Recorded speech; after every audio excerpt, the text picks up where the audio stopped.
കഴിഞ്ഞ കുറെ കാലമായിട്ട് ആർട്ടിഫിഷ്യൽ ഇന്റലിജൻസ് പോലെയുള്ള സാങ്കേതിക വിദ്യകൾ എങ്ങനെയാണ് നമ്മുടെ ജീവിതത്തെ ബാധിക്കുന്നത്, എങ്ങനെയാണ് ഇന്നത്തെ ലോകത്തെ ഷേപ്പ് ചെയ്യുന്നത് എന്നുള്ളതിനെ കുറിച്ചൊക്കെ നമ്മളിങ്ങനെ ചർച്ച ചെയ്യുന്നുണ്ട്. പ്രധാനമായിട്ടും ഞാൻ നിങ്ങളോട് സംസാരിക്കുന്നത് മാത്രമാണ്. പക്ഷേ ഇനി എനിക്ക് ഈ മേഖലയിൽ പ്രവർത്തിക്കുന്ന, ഈ മേഖലയിൽ പോളിസി ഡിസിഷൻസിനെയൊക്കെ ലൈക്ക് ഹാൻഡിൽ ചെയ്യാൻ കഴിയുന്ന, അല്ലെങ്കിൽ അതിനെ ഇൻഫ്ലുവൻസ് ചെയ്യാൻ കഴിയുന്ന വ്യക്തികളുമായിട്ട് നമുക്കിതിന്റെ ചർച്ച മുന്നോട്ട് കൊണ്ടുപോകണം. ഒരുപാട് സംശയങ്ങൾ തീർച്ചയായിട്ടും ഈ മേഖലയിൽ കാര്യങ്ങളെ വീക്ഷിക്കുന്ന ആൾക്കാർക്കൊക്കെ ഉണ്ടാവും. ഈ വീഡിയോ കാണുന്ന ആൾക്കാർക്കൊക്കെ ആ സംശയങ്ങളുണ്ടോ? അപ്പൊ നിങ്ങളുടെ സംശയങ്ങൾ അവരുമായിട്ട് പങ്കുവെച്ചിട്ട് അവരെങ്ങനെയാണ് ഈ മേഖലയെ നോക്കി കാണുന്നത് എന്നുള്ളതൊക്കെ ഒരു കമ്മ്യൂണിക്കേറ്റ് ചെയ്യാൻ ഉദ്ദേശിക്കുന്നുണ്ട് ഇനി വരുന്ന വീഡിയോകളിലൊക്കെ. അപ്പൊ ഇന്നത്തെ വീഡിയോയിൽ നമുക്ക് അത്തരത്തിൽ ഒരു ഗസ്റ്റിനെ കിട്ടിയിട്ടുണ്ട്. അദ്ദേഹത്തിന്റെ പേര് ദീപു എന്നാണ്. ദീപു ചേട്ടനെ അറിയുന്നവരുണ്ടാവും. പുള്ളിക്കാരൻ ഒരു ഏകദേശം എന്താ പറയാ 10-12 വർഷമായിട്ട് ട്രിവാൻഡ്രം ബേസ്ഡ് ആയിട്ട് ഫയ പോട്ടേറ്റി എന്നുള്ള പേരിൽ ഒരു ടെക്നോളജി ഡിസ്കഷൻ കമ്മ്യൂണിറ്റി റൺ ചെയ്യുന്നുണ്ട്. അതുപോലെ തന്നെ ഫയ എന്ന് പറഞ്ഞിട്ടുള്ള ഒരു കമ്പനിയുടെ കോ ഫൗണ്ടറും MD ആണ് അദ്ദേഹം. US ബേസ്ഡ് ആയിട്ടുള്ള ഒരു കമ്പനിയാണ്.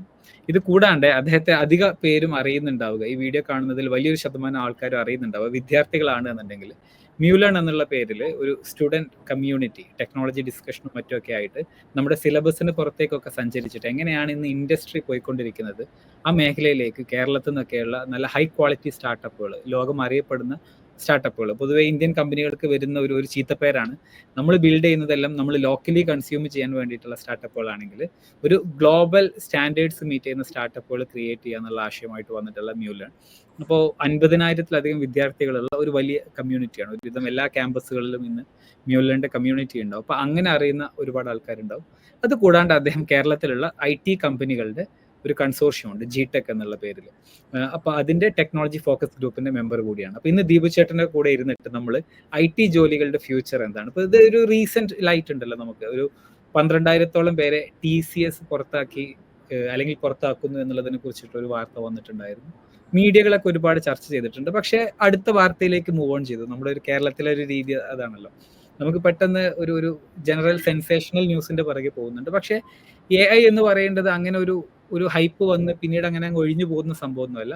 AI അവിടെ ഉണ്ട്, ഒരു പക്ഷെ നമ്മുടെ ശ്രദ്ധ മാത്രമേ ആ വിഷയത്തിൽ നിന്ന് മാറുന്നുള്ളൂ. അപ്പോൾ കഴിഞ്ഞ ദിവസം കർണാടക സർക്കാർ ജോലികളുടെ മുകളിൽ AIയുടെ ഇമ്പാക്റ്റിനെ കുറിച്ച് പഠിക്കാൻ വേണ്ടിയിട്ട് ഒരു കമ്മിറ്റി രൂപീകരിച്ചതൊക്കെ ആയിട്ട് കണ്ടു. ഇപ്പോൾ ഇന്ത്യയിൽ ഏറ്റവും കൂടുതൽ ഒരു പക്ഷേ ഏറ്റവും കോൺസെൻട്രേറ്റഡ് ആയിട്ട് IT ജോബുകളുള്ള ഒരു സ്ഥലമാണ് ബാംഗ്ലൂർ. പക്ഷേ കേരളം ഒട്ടും പിറകിലല്ല. ബാംഗ്ലൂരിൽ ജോലി ചെയ്യുന്നതിൽ വലിയൊരു ശതമാനം മലയാളികളുണ്ടാവും. ഒരു പക്ഷേ ഈ TCS നിന്ന് പുറത്താക്കപ്പെട്ട ആളുകളിൽ വലിയൊരു ശതമാനം മലയാളികൾ ഉണ്ടായേക്കാം. കേരളത്തിലും ഒരുപാട് IT ഹബ്ബുകളുണ്ട്. ഇപ്പോൾ ട്രിവാൻഡ്രം, കൊച്ചിയൊക്കെയാണ് ഒരു മേജർ ഹബ്ബുകൾ എന്നുണ്ടെങ്കിൽ കഴിഞ്ഞ കുറേ കാലമായിട്ട് കോഴിക്കോടും ഒരു അപ്കമിങ് ഹബ്ബാണ്.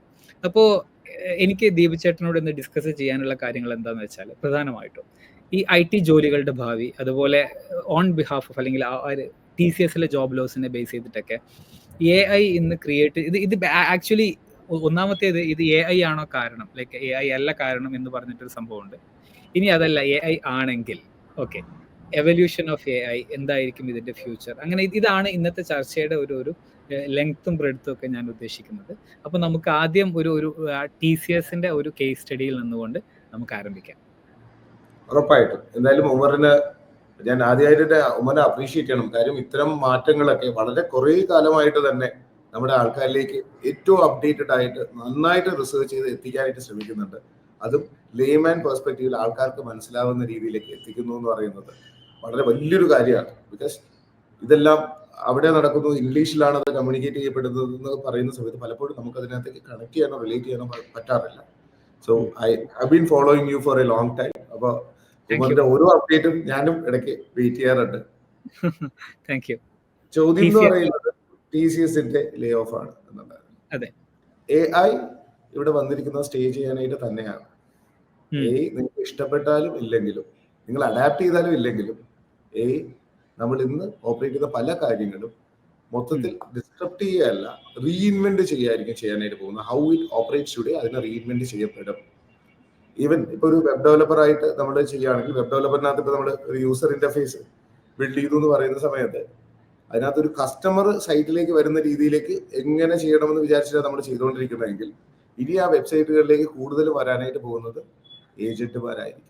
അതായത് മനുഷ്യർക്ക് വേണ്ടിയിട്ടല്ല ഇനി വെബ്സൈറ്റുകളൊക്കെ ഉണ്ടാക്കുക, പകരം AI ഏജന്റുകളാണ്. ഇപ്പൊ ChatGPT ഏജന്റ് പോലെയൊക്കെയുള്ള ഏജന്റുകളായിരിക്കും അതെ, ഏജന്റുകളായിരിക്കും കൂടുതലും അതിലേക്ക് വന്നിട്ട് കാര്യങ്ങൾ ചെയ്യാനായിട്ട് പോകുന്നത്. ആ ഒരു മേഖലയിലേക്ക് മാറുന്ന സമയത്ത് ഇന്ന് നമ്മൾ പഠിച്ചു വെച്ചിരിക്കുന്ന ഒരു ടെക്നോളജി സ്റ്റാക്ക് ഉണ്ടാവും.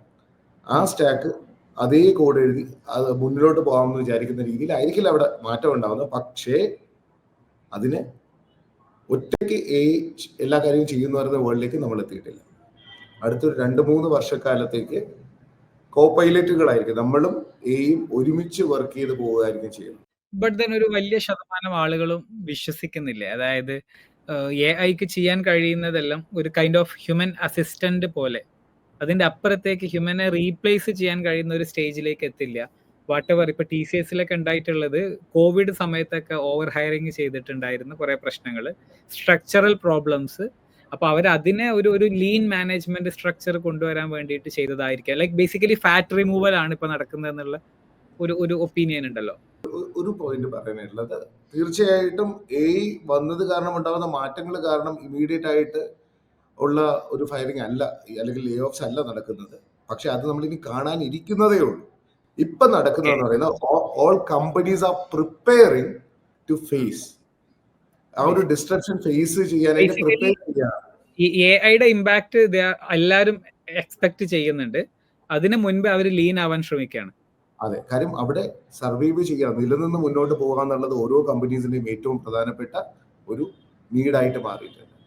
അപ്പോൾ ഇന്ന് ഓപ്പറേറ്റ് ചെയ്യുന്ന ടൂളുകളല്ല ഓപ്പറേറ്റ് ചെയ്യുന്നതെന്ന് പറയുന്ന സമയത്ത് നമ്മൾ ഇതുവരെ കണ്ടിട്ടുള്ള എല്ലാ മേഖലകളിലും ഈ മാറ്റങ്ങൾ ഉണ്ടായിട്ടുണ്ട്. റോഡ് കവർ ചെയ്യാനായിട്ട് നേരത്തെ യൂസ് ചെയ്ത ടൂളുകളാണോ ഇന്ന് ഉപയോഗിച്ചുകൊണ്ടിരിക്കുന്നത്? കൃഷി നേരത്തെ ഉപയോഗിച്ചിരുന്ന ടൂളുകളാണോ ഇന്ന് ഉപയോഗിച്ചുകൊണ്ടിരിക്കുന്നത്? അപ്പൊ ആ സ്കില്ലുകൾ ഉണ്ടായിരുന്ന ആൾക്കാർക്ക്, കോൺക്രീറ്റ് കുഴയ്ക്കാനുള്ള സ്കില്ലുകൾ ഉണ്ടായിരുന്ന ആൾക്കാർക്ക് ഇന്ന് അവിടെ ജോലി ഉണ്ടാകുമോ എന്നുള്ളതാണ്. അതായത് അതുപോലെ തന്നെ ഓരോ മേഖലയും മാറുന്നത് പോലെ തന്നെ അതൊക്കെ അല്ലെങ്കിൽ മെഷീനറീസ്, പുതിയ മെഷീനറീസ് വന്നത് കാരണം ഉണ്ടായ മാറ്റങ്ങളാണ്. പക്ഷെ ഇന്ന് ഇവിടെ വരുന്നത് നമ്മൾ ചെയ്യുന്ന ജോലിയെ ഏജന്റ്സിനെ കൊണ്ട് റീപ്ലേസ് ചെയ്യാനായിട്ട് പറ്റുന്ന രീതിയിലേക്ക്, റീപ്ലേസ് ചെയ്യാൻ ഏജന്റിനോടൊപ്പം ചെയ്യാൻ പറ്റുന്ന രീതിയിലേക്ക് വരുന്ന ഒരു മാറ്റം എന്ന് പറയുന്നത് ആൾക്കാരെ ഓരോരുത്തരും കൂടുതൽ പ്രൊഡക്റ്റീവായിട്ട് മാറ്റും. ഈ ഏജന്റിന്റെ കാര്യം പറഞ്ഞതുകൊണ്ട് ഒന്ന് ഇടപെട്ട് സംസാരിക്കുകയാണ്. നമ്മുടെ ഗൂഗിൾ ക്രോമിന് പെർപ്ലെക്സിറ്റി ഒരു 3 ലക്ഷം കോടി രൂപയുടെ ബൈയിങ് ഓഫർ ഇട്ടിട്ടുണ്ടല്ലോ. ഞാൻ നോക്കിയ സമയത്ത് പെർപ്ലെക്സിറ്റി അതിന്റെ പകുതി വാല്യുവേഷനേ ഉള്ളൂ, പക്ഷെ അവരൊരു ബൈയിങ് ഓഫർ ഇട്ടിട്ടുണ്ട്. എന്നിട്ട് ഞാൻ അതിന്റെ ഒരു റീസെന്റ് അപ്ഡേറ്റ് കണ്ടത് എന്താ വെച്ചാൽ കുറച്ചും കൂടി better buyer will be open AI. കാരണം ഓപ്പൺ എഐക്ക് $1 ബില്യൺ മന്ത്ലി റവന്യൂ ഉണ്ട്, ഏകദേശം 700 മില്യൺ യൂസേഴ്സ് ഉണ്ട്, ആൻഡ് ഒരു $300 ബില്യൺ എങ്കിലും വാല്യുവേഷൻ ഉള്ള കമ്പനിയാണ്. അപ്പോൾ ഓപ്പൺ എഐ ആയിരിക്കും ഒന്നും കൂടെ ഒരു ബെറ്റർ ഡീൽ ഓഫർ ചെയ്യാൻ ചാൻസ് എന്ന് പറഞ്ഞിട്ട്. കാരണം ക്രോം വിൽക്കണം എന്നുള്ളത് ഒരു US ഇപ്പോൾ ഒരു ആന്റി കോമ്പറ്റീഷൻ സംഭവം പോലെ ഉണ്ടല്ലോ. അപ്പൊ എന്തായാലും അവർക്ക് ക്രോം വിറ്റേ പറ്റൂ. പക്ഷെ പെർപ്ലെക്സിറ്റി ഒരു ഓഫർ ഇട്ടിട്ടുണ്ട്. എനിക്ക് തോന്നുന്നു അതിന്റെ മുൻപ് പെർപ്ലെക്സിറ്റി ഒരു കോമറ്റ് എന്ന് പറഞ്ഞിട്ട് അവരുടെ സ്വന്തം ബ്രൗസർ ലോഞ്ച് ചെയ്തിട്ടുണ്ട്. പക്ഷെ അത് വിജയിക്കാനുള്ള ചാൻസ് ഇൻഡസ്ട്രിയിൽ ആരും ഒരുപാടൊന്നും കാണുന്നില്ല. But then Chrome will be A game changer. അത് ഈ എജന്റിക് വർക്ക് ഫ്ലോ ഫോക്കസ് ചെയ്തിട്ടാണോ, അല്ലെങ്കിൽ അതാണോ ഈ ഒരു ഇത്ര വലിയ ഓഫർ ഇടുന്നതിന് പിറകിലുള്ള ഉദ്ദേശം? ഒന്ന്, ആൾക്കാര് ഇന്ന് ഉപയോഗിച്ചുകൊണ്ടിരിക്കുന്ന രീതി മാറാനായിട്ട് പോവാണ്. യൂസർ ഇന്റർഫേസ് എന്ന് പറയുന്നത് ഇൻവിസിബിൾ ആവാൻ പോവാണ്. നമുക്ക് എന്തിനാ ഇത്രയും കാര്യങ്ങൾ ബട്ടൺസ് ക്ലിക്ക് ചെയ്ത് 100 മെനുവിനകത്തേക്ക് കയറി പോയിട്ട് ഓരോ കാര്യങ്ങളും നടത്താനായിട്ട് ഹ്യൂമൻ കഷ്ടപ്പെടുന്നുണ്ട്? മെഷീൻ ഇന്റലിജന്റ് അല്ലേ, അത് തന്നെ ചെയ്തു തരത്തില്ലേ? Voice can be an interface.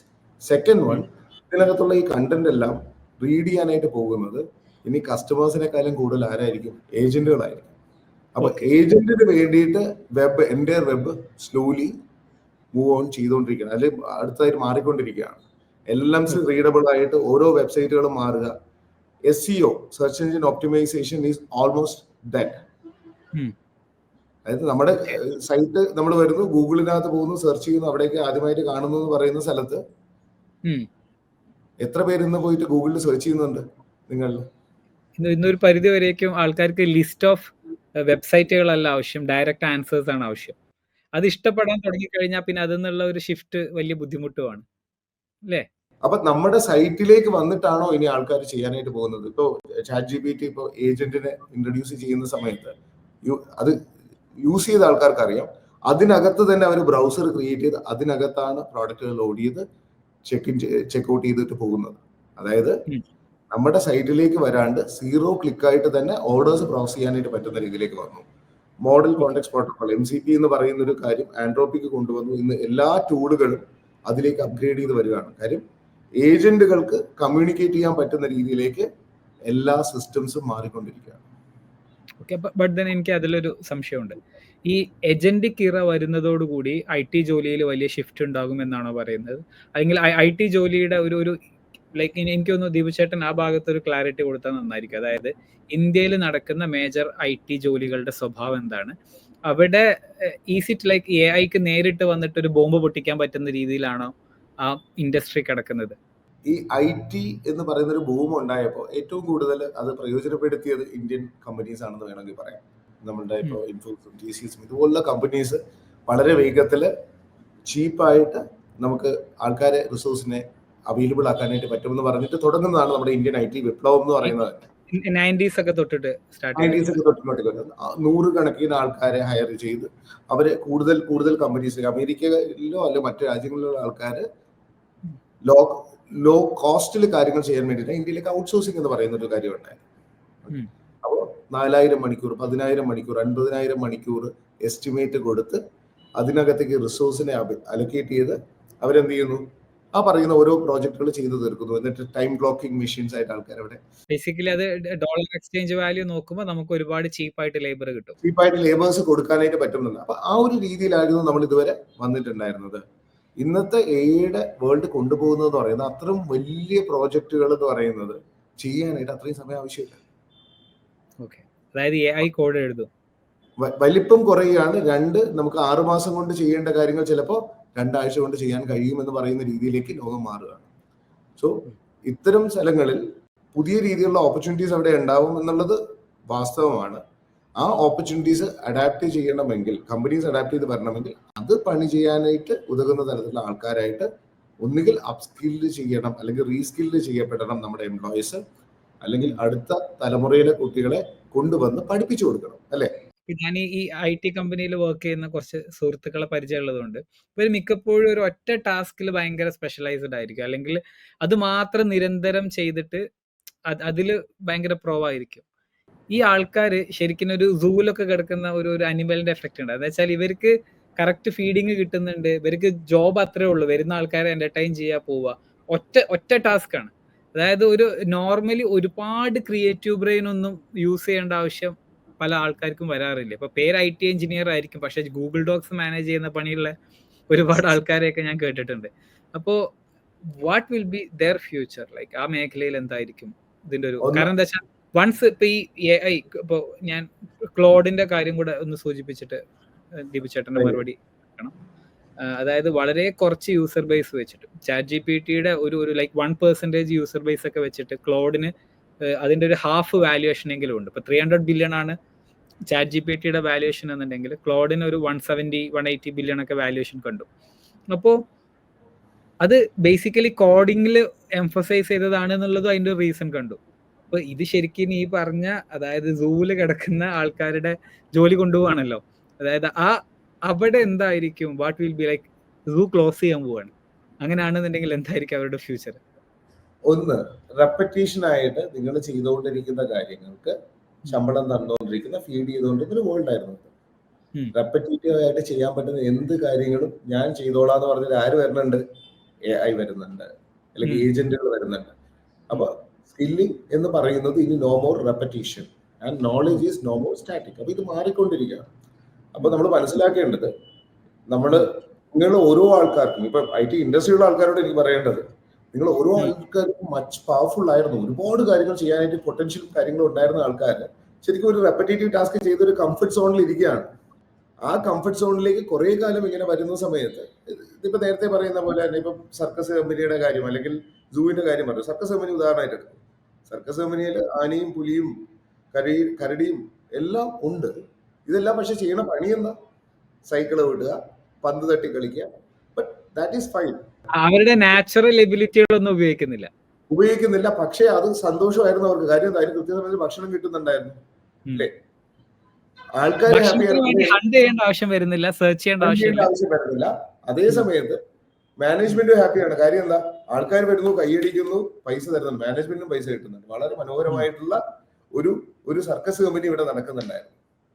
ഈ സർക്കസ് അവന് പൂട്ടുക എന്ന് വിചാരിക്കും. ആനയും പുലിയും സിംഹവും ഒക്കെ എവിടെയുണ്ട്, കാട്ടിലേക്ക് കൊണ്ടുവരും. How long will they survive? പ്രശ്നം നമ്മൾ അതിനെ വളരെയധികം ഡൊമസ്റ്റിക്കേറ്റ് ചെയ്തു എന്നുള്ളതാണ് അവിടുത്തെ പ്രശ്നം. ആക്ച്വലി അവിടെ ഇന്നേറ്റ് എബിലിറ്റിക്കകത്ത് ഇതെല്ലാം ഉണ്ട്, പക്ഷെ സ്വന്തമായിട്ട് ഇരപിടിക്കാൻ അറിയില്ല എങ്കിൽ അത് അവിടെ സർവൈവ് ചെയ്യില്ല എന്നുള്ളത്. ആൻഡ് ഇന്നത്തെ കൊണ്ടുവരുന്ന ലോകം എന്ന് പറയുന്നത് സ്വന്തമായിട്ട് ഇരപിടിക്കാൻ അറിയാമെങ്കിൽ അത്രത്തോളം എബണ്ടൻസ് ഓഫ് ഓപ്പർച്യൂണിറ്റീസ് ഉള്ള ലോകത്തിലെയാണ് നമ്മളിന്ന് ജീവിക്കുന്നത്. എത്ര വലിയ ഇര വേണമെങ്കിലും പിടിക്കാം, ഏത് വേണമെങ്കിലും പിടിക്കാം. We do not, nothing is confined to a geographical location. ഒരു ജിയോഗ്രഫിക്കൽ ലൊക്കേഷനകത്ത് മാത്രമായിട്ടല്ല ഒരു കാര്യങ്ങളും നിലനിൽക്കാനായിട്ട് പോകുന്നത്. നമുക്കറിയാം മിന്നൽ മുരളി എന്ന് പറയുന്ന സിനിമ മലയാളത്തിൽ ഒരു സൂപ്പർ സ്റ്റാർ എന്താണ് കൈലിമുണ്ടെടുത്ത് ലോക ചാർട്ടില് 10 നെറ്റ്ഫ്ലിക്സിനകത്ത് വന്നിട്ടുണ്ട് എങ്കിൽ എവിടെയാണ് നിങ്ങൾ ബിലോങ് ചെയ്യുന്നതെന്നൊരു പ്രശ്നമല്ല. നിങ്ങൾക്ക് എന്ത് സ്കില്ലാണുള്ളത് എന്നുള്ളതിന് പ്രശ്നം. നിങ്ങളുടെ ഇഷ്ടങ്ങൾ എന്താണെന്നുള്ളത് അതിനകത്ത് വരുമാനം ഉണ്ടാക്കാൻ പറ്റുന്നൊരു വേൾഡിലാണ് നമ്മൾ ജീവിക്കുന്നത്. ബട്ട് ദെൻ ദിവ്ചേട്ടാ, ഇതിൽ എനിക്ക് ഫീൽ ചെയ്തിട്ടുള്ള ഒരു റീസൺ പറയാം. ഒന്ന് എന്താ വെച്ചാൽ വലിയൊരു ശതമാനം IT എംപ്ലോയീസും വിശ്വസിക്കുന്നത് ഇപ്പോൾ അവരുടെ ക്ലയൻസ്, ഇപ്പോൾ US ബേസ്ഡ് ക്ലയൻസോ അല്ലെങ്കിൽ എനി ഫോറിൻ ക്ലയൻസ്, മിക്ക ക്ലയൻസും AI കോഡുകൾ ഉപയോഗിക്കാൻ അനുവദിക്കുന്നില്ല, അല്ലെങ്കിൽ അതിൽ ബഗ് വന്നു കഴിഞ്ഞാൽ ഫിക്സിങ് ടഫായിരിക്കും. ഇപ്പോൾ ഏതോ റെപ്ലിറ്റ് എന്ന് പറഞ്ഞിട്ടുള്ള ഒരു AI ടൂൾ ഉണ്ടായിരുന്നല്ലോ, റെപ്ലിറ്റ് അവരുടെ കോഡ് ബേസ് ഡിലീറ്റ് ചെയ്തു അങ്ങനെയൊക്കെയുള്ള ഒരു വാർത്തയെല്ലാം കണ്ടിട്ടുണ്ടായിരുന്നു. അപ്പോൾ അത് ഒരു റിലയബിലിറ്റിയുടെ മുകളിലുള്ള ഒരു ചോദ്യമുണ്ട്. അപ്പോൾ അത് കാരണം അടുത്ത കുറേ കാലത്തേക്കെങ്കിലും, മിക്ക ആൾക്കാരും പറയുന്നത് ഡെക്കേഡ്സ് ഈവൻ അത്രയും കാലം ഡെവലപ്പേഴ്സ് സ്റ്റിൽ വാലിഡ് ആയിരിക്കും എന്ന് പറയുന്ന, അങ്ങനെ വിശ്വസിക്കുന്ന ഒരു കമ്മ്യൂണിറ്റി ഉണ്ട്. ബട്ട് ദെൻ കഴിഞ്ഞ ഒരു 2.5 to 3 yearsനകത്ത് കോഡിങ്ങിൽ AI മുന്നേറിയിട്ടുള്ളത്, ഞാൻ ആ ആന്ത്രോപ്പിക്കിന്റെ ഷിഫ്റ്റ് ശരിക്കും ഭയങ്കര വിസിബിൾ ആയിരുന്നു. തുടക്കത്തിൽ ChatGPT പോലെ ഒരു ജനറൽ പർപ്പസ് AI എന്ന് വന്നിട്ട് പിന്നീട് ക്ലോഡ് ഒറ്റ കാര്യത്തിൽ ഫോക്കസ് ചെയ്ത് ഹ്യൂജ് വാല്യുവേഷൻ ഗെയിൻ അച്ചീവ് ചെയ്തു. അപ്പോൾ കോഡിങ് എന്നുള്ള ഒരൊറ്റ മേഖലയിലേക്ക് മാത്രം. ഇപ്പം എന്നിട്ട് ഞാൻ കഴിഞ്ഞ ദിവസം ഒരു ഇത് കണ്ടതെന്ന് വെച്ചാൽ, ക്ലോഡ് യൂസ് ചെയ്ത ആരും ഇനി കോഡിങ്ങിന് സ്കോപ്പ് ഉണ്ടെന്ന് പറയില്ല എന്നുള്ള ഒരു അവലോകനം കണ്ടിട്ടുണ്ടായിരുന്നു. ഇതിൽ ദീപചേട്ടൻ എവിടെയാണ് നിൽക്കുന്നത്? ലൈക്ക് കമ്പനികൾ AI അഡോപ്ഷനിൽ പിറകിലാവുന്നതാണോ, ഇനി കോഡിങ്ങിന്റെ ഒരു സ്കോപ്പ് ഉണ്ടാകുമെന്ന് വിശ്വസിക്കുന്ന ഒരു ഭാഗം? ഒരിക്കലും അല്ല. കാര്യം കമ്പനികൾ അഡോപ്ഷനിൽ പിറകിലേക്ക് ഇരിക്കാൻ പറ്റത്തില്ല എന്നുള്ളത് വാസ്തവമാണ്. കോമ്പറ്റേറ്റീവ് അടിച്ച് മിസ്സാവും അല്ലേ? ഡെവലപ്പർ പൂർണ്ണമായിട്ടും ഇറലവന്റ് ആവാനായിട്ട് പോകുന്നില്ല ഇമിഡിയറ്റ് ഫ്യൂച്ചറിനകത്ത്. പക്ഷെ ക്വാണ്ടിറ്റി കുറയുമെന്നുള്ളതാണ്. ക്വാണ്ടിറ്റി കുറയുക, ഇതിനെ നമ്മൾ ഓവർസീ കോഡ് വായിക്കാൻ പഠിക്കുകയാണ് ഇനി ഏറ്റവും പ്രധാനപ്പെട്ട കാര്യം. കാര്യം എന്താ, പ്രോപ്പർ ആയിട്ടുള്ള കോഡ് ജനറേറ്റ് ചെയ്ത് വരിക എന്നുള്ളത് മാത്രം. ബഗ് ഫിക്സിംഗ് പോലും കോൺടെക്സ്റ്റ്, ഇത്ര സ്ഥലത്തുള്ള ഇന്ന ബഗ്ഗാണെന്ന് വെച്ചാൽ അതിനകത്ത് മാത്രം പോയി കോഡ് എഡിറ്റ് ചെയ്ത് അപ്ഡേറ്റ് ചെയ്യുന്ന രീതിയിലേക്ക് മാറിയിട്ടുണ്ട്. പക്ഷെ ഈ ഞാൻ ഉദ്ദേശിക്കുന്ന കാര്യങ്ങൾ പ്രോപ്പർലി ഡോക്യുമെന്റ് ചെയ്ത് കൊണ്ട് ചെയ്യിക്കണമെങ്കിൽ natural language is going to be the new programming language. And ആ വരുന്ന കാര്യത്തിന് എന്ത് ചെയ്യാനായിട്ട് പറ്റണം, അതിനെ പ്രോപ്പറായിട്ട് വായിച്ചു നോക്കിയിട്ട് അതിനകത്ത് എനിക്ക് വേണ്ടതാണോ വന്നതെന്ന് പ്രോപ്പർലി നോക്കി തന്നെ പോകണം എന്നുള്ളതാണ്. അപ്പോൾ കോപ്പൈലറ്റ് ആയിട്ട് കൂടെ നിന്ന് വർക്ക് ചെയ്യും, പക്ഷെ എവിടെ അതിന്റെ കൂട്ടിന് ആളവിടെ ഉണ്ടാവണം എന്നുള്ളത് തന്നെയാണ് നിയർ ഫ്യൂച്ചറിൽ ഉണ്ടാവാനായിട്ട് പോകുന്നൊരു മാറ്റം. പക്ഷെ അത് ഉപയോഗിക്കാണ്ടിരിക്കുന്ന ആൾക്കാർ റെലവന്റ് ആയി പോകും. കാര്യം അവർക്ക് 2 മാസം കൊണ്ട് ചെയ്യുന്ന സാധനം ഇപ്പുറത്ത് ഒറ്റ ദിവസം കൊണ്ട് ചെയ്യാനായിട്ട് കേപ്പബിലിറ്റി ഉള്ള ആൾക്കാർ അവിടെ ഉണ്ടാവാൻ പോവാണ്. ഈ നമ്മൾ ഈ കാലത്തിന്റെ കാവ്യനീതി എന്നൊക്കെ പറയില്ലേ, അതായത് ഈ IT ബൂമാണ് ഇന്നത്തെ AIയുടെ ഒരു ഫൗണ്ടേഷൻ സെറ്റ് ചെയ്തത്. അതായത് ബില്യൺസ് അല്ലെങ്കിൽ അത്രയും കോടിക്കണക്കിനൊക്കെ ഡാറ്റ അത് ബേസിക്കലി ടോക്കൺസ് ആയിട്ടും മറ്റുമൊക്കെ അവൈലബിൾ ആയി. ബേസിക്കലി ഇന്നത്തെ AI എന്ന് പറയുന്നത് നെക്സ്റ്റ് ടോക്കൺ പ്രെഡിക്റ്റർ ആണല്ലോ. ആ ഒരു സംഭവത്തിന് വേണ്ടുന്ന എല്ലാ റോ മെറ്റീരിയലും ഒരുക്കിയത് ഈ ഇന്റർനെറ്റ് ഇറയാണ്, അല്ലെങ്കിൽ ഈ IT ബൂമാണ് ബേസിക്കലി. പക്ഷെ അത് ആദ്യം പണി കൊടുക്കുന്നത് സെയിം അത് ഉണ്ടാക്കിയ ആൾക്കാർക്ക് തന്നെയാണ്, അല്ലെങ്കിൽ ആ ഇൻഡസ്ട്രി ആരാണോ ക്രിയേറ്റ് ചെയ്തത് അവരെയാണ്. അതിൽ തന്നെയും കോഡിങ്ങിന് സ്പെസിഫിക്കലി പറഞ്ഞാൽ ഇന്റർനെറ്റിൽ എല്ലാവരും ഉണ്ട്, ബട്ട് ദെൻ അതിനകത്ത് തന്നെ സ്പെസിഫിക്കലി IT ജോലിയിൽ ഇത്രയധികം ഇമ്പാക്ട് ഇത് വരുന്നതിനുള്ള റീസൺ എന്താ? 2 കാര്യങ്ങളുണ്ട്. ഒന്ന്, കോഡിംഗ് എന്ന് പറയുന്ന ഒരു സിൻടാക്സ് ഉണ്ട്, അതിനകത്തൊരു നിയമമുണ്ട്. ആ നിയമപ്രകാരം കളിച്ചാൽ മതി അല്ലേ? നമുക്കിപ്പോൾ ഒരു ആർട്ടിക്കിൾ എഴുതുന്ന ആയിക്കോട്ടെ, ഒരു പുസ്തകം എഴുതുന്ന ആയിക്കോട്ടെ, അതിനകത്ത് ഒരുപാട് ഇമോഷൻസ് ഉണ്ട്. ഇമോഷണലി കറക്റ്റ് ആയിട്ടാണോ അത് കൺവേ ചെയ്തത് എന്നുള്ള കാര്യങ്ങളൊക്കെ AI കംപ്ലീറ്റ് ആയിട്ട് വരണമെന്നില്ല. എംപതൈസ് ചെയ്യുന്നില്ല എന്ന് പറയും. ഇതിനകത്ത് എംപതൈസേഷന്റെ ആവശ്യമില്ല. ഈ പറയുന്ന പണി അത് കണക്ക് ചെയ്തു കൊടുക്കാനായിരുന്നു ഡെവലപ്പർ ഇരുന്നത്. അത് ഒരു സിന്റാക്സ് ഉണ്ട്, ആ സിന്റാക്സ് പ്രകാരം എഴുതിക്കൊണ്ടിരുന്നു. എമ്പതി വേണ്ട ആവശ്യമില്ല. It is the lowest hanging fruit for AI to get into. Okay, അതായത് എക്സിസ്റ്റിംഗ് ആയിട്ട് ഈ കോഡിങ്ങിന് വ്യക്തമായിട്ടുള്ള ഒരു സിന്റാക്സ് ഉള്ള കാരണം കൊണ്ട് അത് എഴുതാൻ പഠിച്ചാൽ AI-ക്ക് ആ ജോലിയെ വേഗത്തിൽ ഡിസ്റപ്റ്റ് ചെയ്യാം. എഴുതിയ കോഡ് കംപ്ലീറ്റ് ഗിറ്റ്ഹബിലും ഇതിനകത്തും എല്ലാം അവൈലബിളും ആണ് അതിന് ട്രെയിൻ ചെയ്യാനായിട്ട്, അല്ലെ? ഈ മുഴുവൻ കോഡുകളും അവിടെ അവൈലബിൾ ആണ് ട്രെയിൻ ചെയ്യാനായിട്ടും. അത് മുമ്പിലേക്ക് വരുന്ന റിക്വയർമെന്റ് കുറെ കൂടി മെച്ചപ്പെട്ട രീതിയിൽ എഴുതാൻ കഴിയും. കാര്യം ഹ്യൂമനിന്റെ തോട്ട് പ്രോസസ്സിന്റെ ലിമിറ്റേഷൻസ് കാരണം കുറെ കാര്യങ്ങളൊക്കെ നമ്മൾ ഉണ്ടാക്കുന്ന ബഗ്ഗുകൾ നമ്മൾ കൂടുതലും ഇന്നത്തെ ഡെവലപ്പേഴ്സ് സ്പെൻഡ് ചെയ്തുകൊണ്ടിരിക്കുന്നത് എന്തിനാണെന്നറിയോ? കോഡ് എഴുതാനുള്ള സമയത്തിനേക്കാളും ഞാൻ ശ്രദ്ധയില്ലാണ്ട് അശ്രദ്ധമായിട്ട് എഴുതിയ കോഡ് കാരണം ഉണ്ടായ ഇഷ്യൂ ട്രബിൾ ഷൂട്ട് ചെയ്യാനായിട്ടും അത് ഫിക്സ് ചെയ്യാനായിട്ടുമാണ് ഏറ്റവും കൂടുതൽ സമയം ചെലവഴിച്ചുകൊണ്ടിരിക്കുന്നത്. ആ സമയം കുറയാൻ പോവുകയാണ്. ആ സമയം കുറയുന്നത് ഈ ഡെവലപ്മെന്റ് സൈക്കിളിന്റെ ടൈമിനെ കട്ട് ചെയ്യും. Makes each and every organisation more effective and more productive, അല്ലേ? എക്കോണമി മൊത്തത്തിൽ അങ്ങ് ഡൗൺ ആയിട്ട് പോവുക എന്ന് പറയുന്ന, അല്ലെങ്കിൽ ആ കച്ചവടം കംപ്ലീറ്റ് ആയിട്ട് ഇല്ലാണ്ടായി പോവുകയല്ല ചെയ്യുന്നത്. കൂടുതൽ പ്രൊഡക്റ്റീവായിട്ട് കൂടുതൽ കാര്യങ്ങൾ ചെയ്യാൻ കഴിയും. അല്ല, അപ്പൊ ഒരു സംശയമുള്ളത്, നമ്മൾ ഈ IT ജോലികൾ ഇപ്പൊ ഈ നാട്ടിൽ ആകെ ടോട്ടലി 100 വർക്ക് ഉണ്ട്. ആ 100 വർക്ക് എടുക്കാൻ ഇവിടെ 100 കമ്പനി ഉണ്ട് എന്നുള്ള ഒരു അസംഷൻ ആണ്. AI വന്നു കഴിഞ്ഞാൽ ആ 100 വർക്കും AI ചെയ്യും എന്ന് അങ്ങനെ ചിന്തിക്കുന്നതിന് പകരം ഈ 100 ഉള്ളത് 1000 ആവൂലേ? അതായത് ഇതിന്റെ ഡിമാൻഡ് കൂടുന്ന ഒരു പോസിബിലിറ്റി ഇല്ലേ? അങ്ങനെ ആകുന്ന സമയത്ത് ലൈക്ക് അത് ഫില്ല് ചെയ്യേണ്ടി വരില്ലേ? തീർച്ചയായിട്ടും ഡിമാൻഡ് ആണ് അവിടെ കൂടാൻ പോകുന്നത്. നമ്മുടെ കമ്പനികൾ കൂടുതൽ മാർക്കറ്റിങ്ങിന് ആൾക്കാരെ കൂട്ടേണ്ടി വരും. ആരെയാണ് ഹയർ ചെയ്യേണ്ടത് കമ്പനി തീരുമാനിക്കേണ്ടതായിട്ടുണ്ട്. ബിക്കോസ് ആ ഡിമാൻഡ് അവിടെ കൂടും, കൂടുതൽ ഓപ്പർച്യൂണിറ്റീസ് അവിടെ കൊണ്ടുവരും. കാര്യം ഇന്ന് നിലവിൽ കാണുന്ന എല്ലാ സിസ്റ്റവും ഇന്റലിജന്റ് ആയിട്ടുള്ള ഒരു ഇന്റർഫേസിലേക്ക് മാറേണ്ടതായിട്ടുണ്ട്, ഇല്ലേ? നോർമലി ഓരോ ആൾക്കാരും ഇന്റലിജൻസ് എക്സ്പെക്ട് ചെയ്യാൻ തുടങ്ങും. ഡിഫോൾട്ട് എക്സ്പെക്ടേഷൻ ആണ് ഇന്റലിജന്റ്. ഞാൻ കുറെ ക്ലിക്ക് ചെയ്ത് കുറെ ഇതിലേക്ക് പോകുന്ന സമയത്ത് അത് ഇന്റലിജന്റ് ആയിട്ട് എന്നോട് ഇന്റർഫേസ് ചെയ്യുന്നില്ലെങ്കിൽ ഞാനത് ഉപയോഗിക്കാൻ പോകുന്നില്ല. That means each and every business model here, എന്തൊക്കെ ബിസിനസ്സുകൾ ഇവിടെ ഉണ്ടോ അതിനെല്ലാത്തിനും AI ഇന്റർഫേസ് ആയിട്ട് വരാനായിട്ട് പോകുന്ന വലിയൊരു ഓപ്പർച്യൂണിറ്റി അവിടെയുണ്ട്. കുറയ്ക്കുകയല്ല ചെയ്യുന്നത്. അങ്ങനെയാണ് എന്നുണ്ടെങ്കിൽ ഓക്കെ, നിങ്ങൾ കാണുന്ന ഒരു അങ്ങനെ ഉണ്ടാവില്ല, ഒരു 3-4 ഓപ്ഷൻസ് അല്ലെങ്കിൽ ഡിറക്ഷൻസ് വേർ IT ജോബ്സിന്റെ ഫ്യൂച്ചർ എങ്ങനെ ആയിരിക്കും മാറുന്നുണ്ടാവുക? കൂടുതലും നമ്മൾ ഒന്നും മനസ്സിലാക്കണം, നമ്മുടെ കസ്റ്റമേഴ്സ് ഉണ്ടല്ലോ, കസ്റ്റമേഴ്സ് നമ്മളെക്കാളും ഇന്റലിജന്റ് ആയിട്ട് മാറി. ആ നമ്മളെക്കാളും ഇന്റലിജന്റ് ആയിട്ടുള്ള കസ്റ്റമറിനെ സെർവ് ചെയ്യാനാണ് നമ്മളിപ്പോ പ്രിപ്പയർ ചെയ്യേണ്ടത്. കാര്യം കസ്റ്റമർ എന്താ ഇപ്പൊ ചെയ്യണമെന്ന് വെച്ചാൽ, പലപ്പോഴും ഞാൻ AI ജനറേറ്റ് ചെയ്തത് ഒരു വെബ്സൈറ്റ് ഉണ്ടാക്കി ഇതൊന്ന് ഹോസ്റ്റ് ചെയ്ത് തരാമോ എന്ന് ചോദിച്ച കസ്റ്റമർ ഉണ്ടെങ്കിൽ മനസ്സിലായോ? നമ്മളുടെ പ്രോഡക്റ്റ് കസ്റ്റമേഴ്സിനകത്താണെങ്കിലും അവർക്ക് പുതിയ ഇതിലൊക്കെ വരുമ്പോൾ they are actually coming up with solution themselves because they are becoming more and more empowered day by day. ഇന്ന് ജനറേറ്റ് ചെയ്യുന്ന കാര്യങ്ങൾ ക്വാളിറ്റി കുറവാണെന്ന് പറയുന്ന സാഹചര്യം ഉണ്ടല്ലോ. നിങ്ങൾ മനസ്സിലാക്കേണ്ടത്, നമ്മുടെ കൊഡാക് എന്നുള്ള കമ്പനിയുടെ കാര്യം നമ്മൾ എപ്പോഴും സംസാരിക്കുന്നുണ്ട്, അല്ലെ? കൊഡാക് ഡിജിറ്റൽ ക്യാമറ വരുന്ന സമയത്ത് എന്ത് പറഞ്ഞു? ഈ ഡിജിറ്റൽ ക്യാമറ വേണ്ട, കാര്യം അത് പിക്സലേറ്റഡ് ആയിട്ടുള്ള ഫോട്ടോ ആർക്കാ വേണ്ടേ? നമ്മൾ റിസർച്ച് ചെയ്തുകൊണ്ടിരിക്കുന്നത് ഏറ്റവും ബെസ്റ്റ് ആയിട്ടുള്ള ഫിലിം ഉണ്ടാക്കാനാണ്. ഈ അഡോപ്ഷൻ സ്ലോലി മാറുന്നത് എപ്പോഴാ? ഇത് കൂടുതൽ ഇംപ്രൂവ് ആയിക്കൊണ്ടേയിരിക്കും. കൊഡാക്കിന്റെ സ്റ്റോറി ഒരുപാട് പറഞ്ഞ് പഴകിയ സ്റ്റോറിയാണ്. ബട്ട് ദെൻ അതിന്റെ ഒരു ബേസിക് മെസ്സേജ് ഇന്നും റെലവെന്റ്. കാരണം ആരും ആ കൊഡാക്കിന്റെ മെസ്സേജ് എടുത്തിട്ടൊന്നുമില്ല. ഇന്ന് ഏറ്റവും റിലവന്റ് ആയിട്ടുള്ളതാണ്. പണ്ട് പറയുന്നതിനേക്കാൾ ഏറ്റവും റിലവൻസ് കൊഡാക്കിന്റെ സ്റ്റോറി ഇന്നത്തേക്കുണ്ട്. കാര്യം എന്ന് പറയുന്നത്, ആ ടൂള് മാറുകയാണ്, പുതിയ ടൂളാണ് വരുന്നതെന്ന് പറയുമ്പോൾ അത് അഡാപ്റ്റ് ചെയ്യാൻ തയ്യാറാവാത്ത ആൾക്കാരെല്ലാവരും ഇറലവന്റ് ആവും എന്നുള്ളത് തീർച്ചയാണ്. നമ്മുടെ ക്വസ്റ്റ്യനിൽ എവിടെ നിന്നായിരുന്നു നമ്മൾ ഇവിടേക്ക് എത്തിയത്? അതായത് IT ജോലികൾ അവരുടെ ഫ്യൂച്ചർ എന്തായിരിക്കും എന്ന് പറഞ്ഞിട്ട്. IT ജോലികളുടെ ഫ്യൂച്ചർ എന്ന് പറയുന്നത് നേരത്തെ ഉണ്ടായിരുന്ന പോലെ കാര്യങ്ങൾ ചെയ്യാൻ അത്രത്തോളം ആൾക്കാരുടെ ആവശ്യമില്ല എന്ന് പറയുന്ന ഒരു സാഹചര്യത്തിൽ വരുന്നുണ്ട്.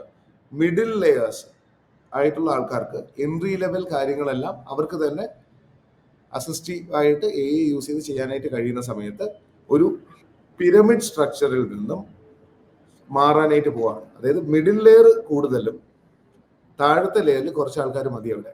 അതായത് ഒരുപാട് ഫ്രഷ്മെൻ ആൾക്കാർക്ക് അല്ലെങ്കിൽ ഫ്രഷേഴ്സിന് ജോലി കുറയും അല്ലേ, ഈ ഒരു റീസൺ കാരണം? സർവീസ് ഇൻഡസ്ട്രിക്ക് സർവീസ് ഇൻഡസ്ട്രിക്കകത്ത് നമ്മൾ ഒരുപാട് പേര് പിന്നെ എന്താണ്, ഒരു ക്ലയന്റ് പ്രോജക്റ്റ് തരുന്നു, അതിനകത്ത് കുറെ ആൾക്കാരെ ഇരുത്തി വാടകയ്ക്ക് കൊടുത്ത് വാങ്ങുന്ന, അതായത് അതിന്റെ പേയ്മെന്റ് വാങ്ങുന്ന തരം പ്രോജക്റ്റുകൾക്ക് അത്രയും ആൾക്കാരുടെ ആവശ്യമില്ല.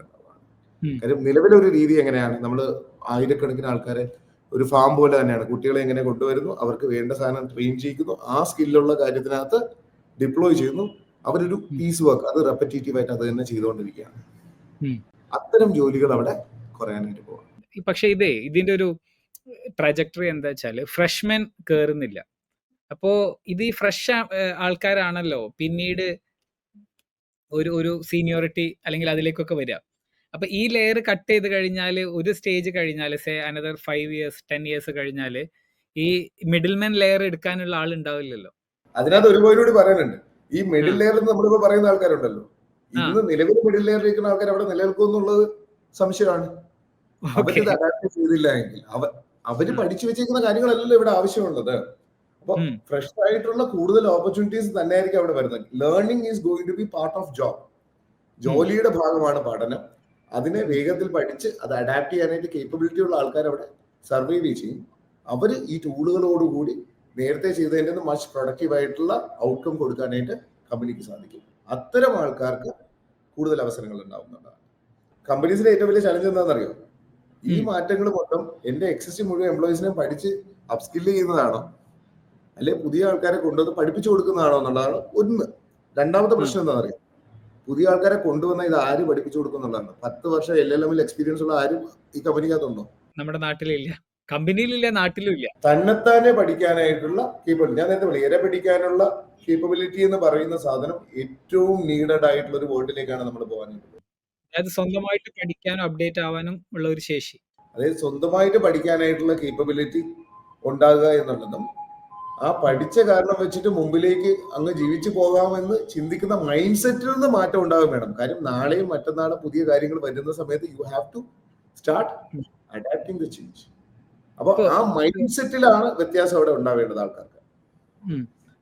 എനിക്ക് ഈ ഇന്റർനെറ്റും അല്ലെങ്കിൽ ഇങ്ങനത്തെ ടെക്നോളജികളൊക്കെ കൂടുതൽ വ്യാപകമാകുമ്പോൾ വലിയൊരു ശതമാനം ബിസിനസ്സുകളും എക്സിസ്റ്റ് ചെയ്യുന്നത് ഇൻഫർമേഷൻ അസിമെട്രിയിലാണ് എന്നുള്ള മിഡിൽമെന് കളിച്ചിട്ടാണ് പല ബിസിനസ്സും നിലനിൽക്കുന്നതെന്ന് തോന്നിയിട്ടുണ്ട്. അപ്പോൾ IT ജോലിയിൽ മറ്റേ നേരം എന്നുള്ള സിനിമയിലാന്ന് തോന്നുന്നുണ്ട്, വലിയ IT കമ്പനി റൺ ചെയ്യുന്ന മനോജ് കെ ജയൻ എന്താ പറയുക, CD റൈറ്റ് ചെയ്യാൻ അറിയുമെന്ന് ചോദിക്കുമ്പോൾ DVD റൈറ്റ് ചെയ്യുമെന്ന് പറഞ്ഞിട്ട് ജോലിക്ക് കയറുന്ന ഒരു സംഭവം ഉണ്ടല്ലോ, നെയിം പോളി. അല്ലെങ്കിൽ ഇതേ സിനിമ റെഫറൻസുകൾ ഒരുപാട് പറയാൻ പറ്റും. ബട്ട് ദെൻ ഇതിന്റെ ഒരു പോയിന്റ് എന്താന്ന് വെച്ചാല് കസ്റ്റമറിന് ഇതിന് എത്ര ടൈം എടുക്കും എന്നറിയാത്തത്, അപ്പോ അല്ലെങ്കിൽ ഇതിന് എത്ര ടാലന്റ് വേണ്ടി വരും എന്നറിയാത്തതൊക്കെ മുൻപ് ബില്ല് ചെയ്യാൻ ഭയങ്കര ഈസി ആയിരുന്നു.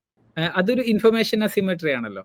പക്ഷെ ഇന്ന് AI വന്നതോട് കൂടിയിട്ട് AI being an intelligent assistant നമുക്ക് എന്ത് ചെയ്യാൻ പറ്റും? ഒരു പെർട്ടിക്കുലർ ടാസ്ക് നമുക്ക് ചെയ്യിച്ചെടുക്കാനുണ്ടെങ്കിൽ 99% ഓഫ് ദ ടൈം നമ്മൾ പ്രോംപ്റ്റ് കൊടുത്ത് നമുക്ക് തന്നെ ചെയ്യാം.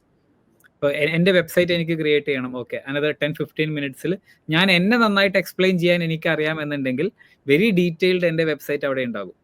ഇത് ഒരു ഭാഗം.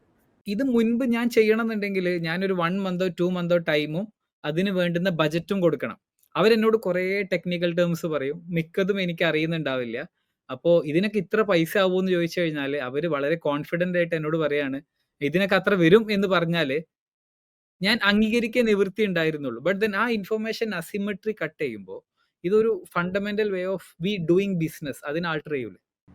അതാ ഞാൻ നേരത്തെ പറഞ്ഞേ, everything that we are doing is going to be reinvented. Information asymmetry കാരണം നടന്നിരുന്ന ബിസിനസ്സുകൾ ഒന്നും ഇനി അവിടെ ഉണ്ടാവാനായിട്ട് പോകുന്നില്ല. ബിക്കോസ് ഞാൻ നേരത്തെ പറഞ്ഞതാണ്, അതായത് നമ്മുടെ കസ്റ്റമേഴ്സ് നമ്മളെക്കാളും ഇന്റലിജന്റ് ആയിട്ട് മാറുന്ന ഒരു ലോകത്ത് നമ്മൾ എന്ത് ചെയ്യണം എന്നുള്ളതാണ് ആലോചിക്കേണ്ടത്. എങ്ങനെ നമുക്ക് അവരെ കൺവിൻസ് ചെയ്ത് കാര്യങ്ങൾ എങ്ങനെ ബിസിനസ് നടത്തണം എന്നുള്ളതാണ് അവിടുത്തെ ഏറ്റവും വലിയ ചലഞ്ച് എന്ന് പറയുന്നത്. Because customers are going to be much intelligent. നമ്മൾ പ്രപ്പോസൽ കൊടുത്തു കഴിഞ്ഞാൽ അവരെന്ത് ചെയ്യും? നേരെ ഇതവിടെ എടുത്തിട്ട് കഴിഞ്ഞാൽ അവർക്കറിയാം ഇതിനകത്ത് ഇന്നത് ചെയ്യണം, എങ്ങനെ പ്രോംപ്റ്റ് ചെയ്തിട്ട് ചോദിക്കണം എന്ന് പറയാം. അപ്പം more and more challenges are going to happen in the way that we operate today. അങ്ങനെയാണ് എന്നുണ്ടെങ്കിൽ ഒരു IT ജോലിയിലേക്ക് എൻറ്റർ ചെയ്യാൻ നിൽക്കുന്ന ഒരു പയ്യൻ ഇപ്പോൾ ഒരുപാട് ലക്ഷങ്ങൾ കൊടുത്തിട്ട് IT ജോബിന് വേണ്ടി തയ്യാറെടുക്കുന്നവരുണ്ട്. ഇന്നിപ്പോൾ ഒരു മാർക്കറ്റിലൊരു ഫാഡാണ്, ലൈക്ക് BCA പഠിക്കുക, അല്ലെങ്കിൽ കുറേ സ്ഥലങ്ങളിൽ BCA വിത്ത് AI എന്നൊക്കെ പറഞ്ഞിട്ട് സംഭവങ്ങളൊക്കെ ഉണ്ട്. ബേസിക്കലി പ്രോഗ്രാമിംഗ് ഇന്നും ഒരു വലിയ ടൈം ഇൻവെസ്റ്റ് ചെയ്ത് പഠിക്കുന്നതിനെ കുറിച്ച് അത് ആസ് എ കരിയർ. കാരണം ഞാൻ എപ്പോഴും വിശ്വസിക്കുന്ന ഒരു സാധനമാണ്, കോഴ്സുകൾക്കല്ല ഒരു സ്കോപ്പ് ഉള്ളത്, ഹ്യൂമൻ ബീയിങ്സിനാണ് സ്കോപ്പ് ഉള്ളത്. കാരണം എത്ര മോശം കോഴ്സും ഒരു നല്ല വ്യക്തി പഠിച്ചു കഴിഞ്ഞാൽ അയാൾക്ക് അതിൻ്റെ മേലെ ഒരു പക്ഷേ ജോലി ആവില്ല, ചിലപ്പോൾ പുള്ളി അതിൻ്റെ മേലെ ബിസിനസ് കാണും, അല്ലെങ്കിൽ ആ ഒരു വെഞ്ചർ ഔട്ട് ചെയ്യാനുള്ള ഒരു പോസിബിലിറ്റി എപ്പോഴും ഉണ്ട്. പക്ഷെ വലിയൊരു ശതമാനം ആൾക്കാർക്കും ഒരു ടു സം എക്സ്റ്റെൻറ്റ് അതില്ല, ലൈക്ക് അങ്ങനെ ചെയ്യാനുള്ള ഒരു എബിലിറ്റി ഇല്ല. മിക്ക ആൾക്കാർക്കും ആരെങ്കിലൊക്കെ ജോലി തന്നാൽ അതിൽ കിട്ടുന്ന ഒരു ഫിക്സഡ് സാലറി ഉണ്ടെങ്കിൽ അതിൻ്റെ സേഫ്റ്റിയിൽ ജീവിക്കാനാണ് വലിയൊരു ശതമാനം ആൾക്കാർക്കും താല്പര്യവും. ചിലപ്പോൾ അവരുടെ സാഹചര്യവും അതിന് മാത്രമേ സമ്മതിക്കുന്നുണ്ടാവുള്ളൂ, ലൈക്ക് അങ്ങനെ ഒരുപാട് കാരണങ്ങൾ ഉണ്ടാവുമല്ലോ. അപ്പോൾ അവര് ഇപ്പൊ പുതുതായിട്ട് ഈ മേഖലയിലേക്ക് പഠിക്കുന്ന ആൾക്കാരുണ്ടല്ലോ, IT ജോലിയിലേക്കൊക്കെ വേണ്ടി തയ്യാറെടുക്കുന്നവര്, പ്രോബബ്ലി ഈ വർഷമോ അടുത്ത വർഷമൊക്കെ ഈ മാർക്കറ്റിലേക്ക് വരാൻ പോകുന്ന കുട്ടികളോട് ദീപു ചേട്ടൻ എന്താ പറയാനുള്ളത്? ഒന്ന്, നിങ്ങൾ ഇന്ന് പഠിക്കുന്ന എന്ത് സ്റ്റാക്ക് ആയിരുന്നാലും അത് ഒരു വർക്ക്ഔട്ട് ആയിട്ട് മാത്രം കാണുക. അത് ഒരു പുതിയതായിട്ടൊരു കാര്യം പഠിച്ച് അത് അപ്ലൈ ചെയ്യാനായിട്ട് പഠിക്കാനായിട്ടുള്ള എന്താണ്, നമ്മളൊരു പുഷപ്പ് എടുക്കത്തില്ലേ, പുഷപ്പ് എടുക്കുന്നതിന് നമുക്കാരും പൈസ തരാറില്ല. പക്ഷെ പുഷപ്പ് എടുക്കുന്നതുകൊണ്ട് നമുക്ക് മച്ച് ബിഗർ ആയിട്ടുള്ള ജോലികൾ ചെയ്യാനായിട്ട് പറ്റും എന്ന് പറയുന്ന പോലെ ഒരു വർക്ക്ഔട്ട് ആയിട്ട് മാത്രം അതിനെ കാണുക. Because that might not be the stack that you will be working on. 3 സ്കില്ലുകളാണ് ശരിക്കും ജനറലി പറയുകയാണെങ്കിൽ നമുക്കിനി ആവശ്യമായിട്ടുള്ളത്. ഒന്ന്, ഹ്യൂമൻ സ്കിൽസ്. ഹ്യൂമൻ സ്കിൽസ് ആയിട്ട് പറയുന്നത് വെച്ചാൽ critical thinking, problem solving skills. ഒരു കാര്യം എങ്ങനെ മനസ്സിലാക്കിയിട്ട് അതിനെ ഒരു സോൾവ് ചെയ്യണം, പ്രോബ്ലം സോൾവ് ചെയ്യണം, ഇങ്ങനെ കൊളാബറേറ്റീവ് ആയിട്ട് വർക്ക് ചെയ്യണം, ഇങ്ങനെ നന്നായിട്ട് കമ്മ്യൂണിക്കേറ്റ് ചെയ്യണം. ഇത്തരം സ്കിൽസ് ഭയങ്കര ഇമ്പോർട്ടൻ്റ് ആണ്. Those are human skills. രണ്ടാമത്തെ ലെവലിൽ നമ്മൾ പറയുകയാണ് എങ്കിൽ ടൂളൊക്കെ യൂസ് ചെയ്യാനുള്ള ടെക്നോളജിയുടെ എഫിഷ്യൻസി ഉണ്ടല്ലോ, അത് ഉപയോഗിക്കാനായിട്ടുള്ള ഒരു എഫിഷ്യൻസി നിങ്ങൾക്ക് ഇമ്പ്രൂവ് ചെയ്യാനായിട്ടുണ്ട്. അതായത് പേടിക്കരുത്. അതായത് നമുക്ക് പല കാര്യങ്ങളിലും ഒരു ഏറ്റവും വലിയ പ്രശ്നം എന്ന് പറയുന്നത്, നമുക്ക് പുതിയൊരു കാര്യം വന്നു കഴിഞ്ഞാൽ നമുക്ക് പരിചയമില്ലാത്തൊരു സാധനത്തിനകത്ത് ഒരു ഫിയർ ആണ്, ഫിയർ ഓഫ് അൺസർട്ടനിറ്റി അല്ലെ. പക്ഷെ ഇതൊന്നും കോംപ്ലക്സ് അല്ല. ഈ കാര്യങ്ങളെല്ലാം ഭയങ്കര കോംപ്ലക്സ് ആണെന്ന് പറഞ്ഞിട്ട് അവേഴ്സ് ചെയ്ത് നിൽക്കുന്ന ആ ഒരു മൈൻഡ് സെറ്റിൽ നിന്ന് മാറിയിട്ട് ഒരു ഗ്രോത്ത് മൈൻഡ് സെറ്റിലേക്ക് വരണം. അപ്പൊ ടൂൾ ഫ്ലുവൻസി എന്ന് പറയുന്നത് ഭയങ്കരമായിട്ട് ഇമ്പ്രൂവ് ചെയ്യേണ്ടതായിട്ടുണ്ട്. ഏത് ടൂൾ വന്നു കഴിഞ്ഞാലും ഞാൻ ക്വിക്കായിട്ട് പഠിച്ചിട്ട് ഇംപ്ലിമെന്റ് ചെയ്യുന്ന പറയാൻ ടൂൾ ഫ്ലുവൻസി രണ്ടാമത്തെ കാര്യമാണ്. മൂന്നാമത്തെ ഒരു സാധനം എന്ന് പറയുന്നത് ഇന്റർ ഡിസിപ്ലിനറി നോളേജ് ആണ്. അതായത് നമ്മൾ ഒരു സ്കില്ലിലേക്ക് ഭയങ്കരമായിട്ട് ഇൻഡെപ്ത് ആയിട്ട് ഇരിക്കുന്ന ഒരു സാധനമല്ല, T ഷേപ്ഡ് ആയിരിക്കണം നിങ്ങളുടെ നോളേജ്. അതായത് ഒരു പെരിഫറൽ നോളേജ് വളരെ നന്നായിട്ട് ഉണ്ടാവണം. ഏതിൽ വേണമെങ്കിലും ഡീപ്പറായിട്ട് ഏത് സമയത്ത് പോകാനായിട്ട് പറ്റുന്ന അസിസ്റ്റന്റ് നിങ്ങളുടെ കൂടെ ഉണ്ട്. അപ്പോൾ ഒരു ഡിസിപ്ലിനിൽ സ്പെഷ്യലൈസേഷൻ മാത്രമായിട്ട് ഫോക്കസ് ചെയ്യുന്നതിന് പകരം ജനറലി ഒരു കാര്യം പഠിക്കുമ്പോൾ ഇത് എന്തിനാ പഠിക്കണേ, ഇത് എവിടെയാണ് അപ്ലൈ ചെയ്യുന്നത്, ഇതിന് മുമ്പിലോട്ട് എന്താണ് എന്നുള്ളത് മനസ്സിലാക്കാനും ഇത്തരം കാര്യങ്ങൾ ഇന്റർ കണക്ട് ചെയ്യാനായിട്ട് പറ്റണം. നമ്മൾ നോർമലി ഒരു സിമാന്റിക് ട്രീ ഓഫ് നോളേജ് എന്ന് പറയും. ഇപ്പൊ LLMs എന്ന് പറഞ്ഞ് പഠിക്കുന്ന സമയത്ത് ലാർജ് ലാംഗ്വേജ് മോഡൽ എന്തിന്റെയാണ്, മെഷീൻ ലേണിംഗ് ആണോ അല്ലെങ്കിൽ ഇപ്പൊ AI ആണോ, ഡേറ്റാ സയൻസ് ആണോ എന്നൊരു കുറേ കീവേഡ്സ് നമ്മൾ പഠിക്കുന്നത്. ഈ കീവേഡ്സ് എങ്ങനെ കണക്ട് ചെയ്തിരിക്കുന്നു, അതിന്റെ ഏത് ബ്രാഞ്ചിലാണ് ഇത് വരുന്നത്, അതിന്റെ സ്റ്റെം ഏതാണ്, അതിന്റെ റൂട്ട് എന്താണ് എന്നുള്ളതിനെ ഒന്ന് കണക്ട് ചെയ്ത് നമ്മുടെ മൈൻഡിലേക്ക് കൊണ്ടുവന്നാൽ മാത്രം മതി ഇപ്പോഴത്തെ ആവശ്യം. That is the peripheral knowledge. പിന്നെ അതിനകത്ത് ഏതിലാ പോകുന്നത്, അതിനകത്ത് ഡീപ്പർ ആയിട്ട് ഇറങ്ങിയിട്ട് ചെയ്യുക, അസിസ്റ്റന്റിനെ ഉപയോഗിക്കുക എന്നുള്ള രീതിയിലേക്ക് സ്കില്ലിംഗ് മാറും. അപ്പൊ 3 കാര്യങ്ങൾ. ഒന്ന്, നമ്മളുടെ human skills, critical thinking, collaboration, communication, ഇങ്ങനത്തെ കാര്യങ്ങൾ. 2 എന്ന് പറയുന്നത് ടൂൾ യൂസ് ചെയ്യാനുള്ള ഒരു ഫ്ലുവൻസി, വളരെ ഈസി ആയിട്ട് പുതിയ ടൂളുകൾ അഡാപ്റ്റ് ചെയ്ത് മുമ്പിലോട്ട് പോകാനായിട്ടും പുതിയ ടൂളുകൾ വന്നെന്ന് അറിയാനായിട്ടുമുള്ള ഒരു എഫിഷ്യൻസി ഉണ്ടാവണം. 3ാമത്തെ കാര്യം എന്ന് പറയുന്നത് എന്താണ്, ഇന്റർ ഡിസിപ്ലിനറി ആയിട്ട് കാര്യങ്ങൾ മനസ്സിലാക്കാനായിട്ട് പറ്റണം. കാര്യം ഇന്റർ ഡിസിപ്ലിനറി ആയിട്ട് കാര്യങ്ങൾ വെച്ചിട്ട് ഒരുപാട് കാര്യങ്ങൾ നമുക്ക് സോൾവ് ചെയ്യാനായിട്ടുണ്ട്. ആ ഒരു ലോകത്തിലേക്കാണ് നമ്മൾ പോകുന്നത്. ഇനി സ്ട്രൈറ്റ് ഫോർവേഡ് ചോദ്യം, എത്ര ആൾക്കാർക്ക് നിങ്ങളുടെ പ്രതീക്ഷയിൽ ഈ പറഞ്ഞ കാര്യങ്ങളൊക്കെ ഇപ്പൊ ചെയ്യാൻ പറ്റും?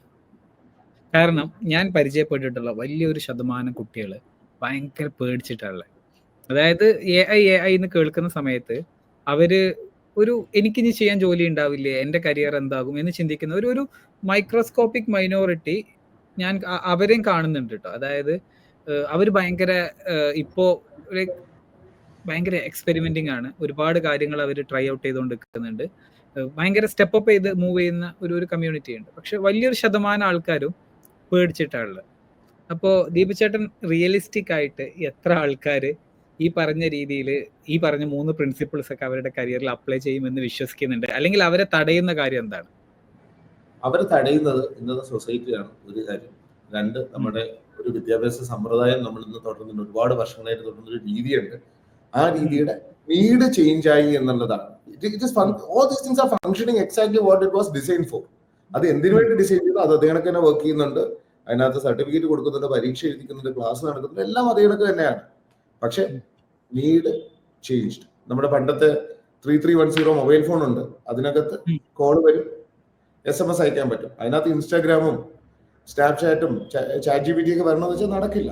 Because but the system is functioning exactly it was design. Call എടുക്കാൻ പറ്റുന്നില്ലേ, അത് അതിനെ ഡിസൈൻ ചെയ്തു, അത് നടക്കുന്നുണ്ട്, ഡിസൈൻ ചെയ്തു, അത് അതിന് ഫംഗ്ഷൻ ചെയ്യുന്നുണ്ട്. കോൾ എടുക്കാൻ ഇത് അതിനാണ് ആ ഇതെങ്കിൽ it functions exactly what it was design for. പക്ഷെ നമ്മുടെ നീഡ് കംപ്ലീറ്റ്ലി മാറി.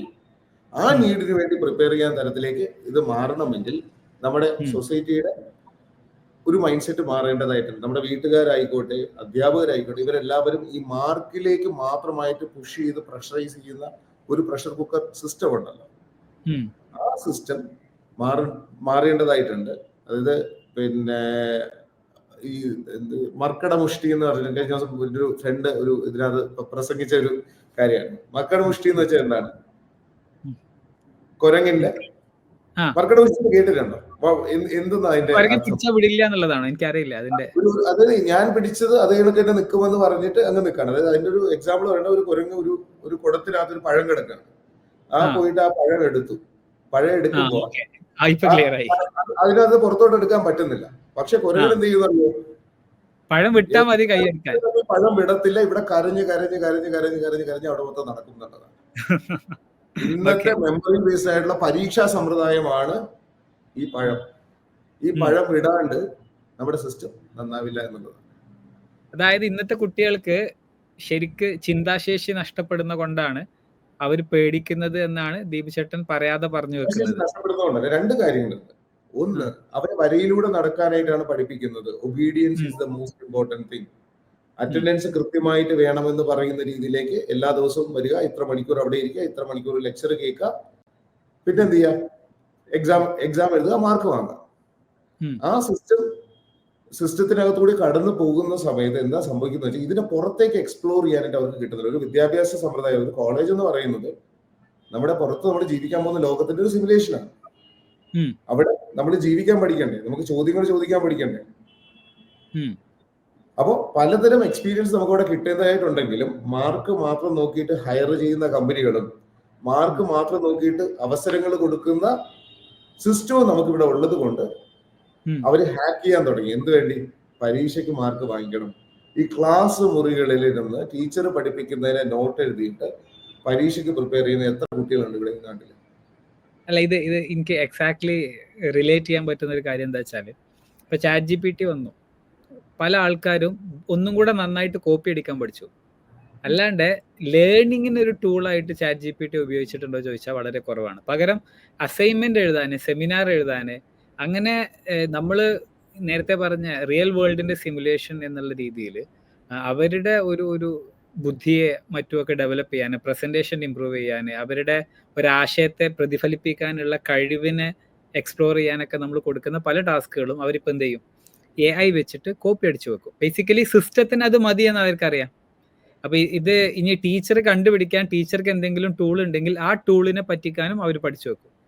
അതിൻ്റെ അപ്പുറത്ത് ഇന്ന് ഒരു പക്ഷേ ചരിത്രത്തിൽ നമുക്ക് ഇത്രയും നമ്മൾ എംപവേർഡ് ആയിട്ടുള്ള ഒരു ജനറേഷൻ ഇതിന് മുൻപ് ഉണ്ടായിട്ടുണ്ടാവില്ല. കാരണം ലോകത്തുള്ള എന്തിനെ കുറിച്ചും ₹1 ചെലവില്ലാണ്ട് പഠിക്കാൻ നമ്മൾ വിചാരിച്ചാൽ ഇന്ന് പറ്റും.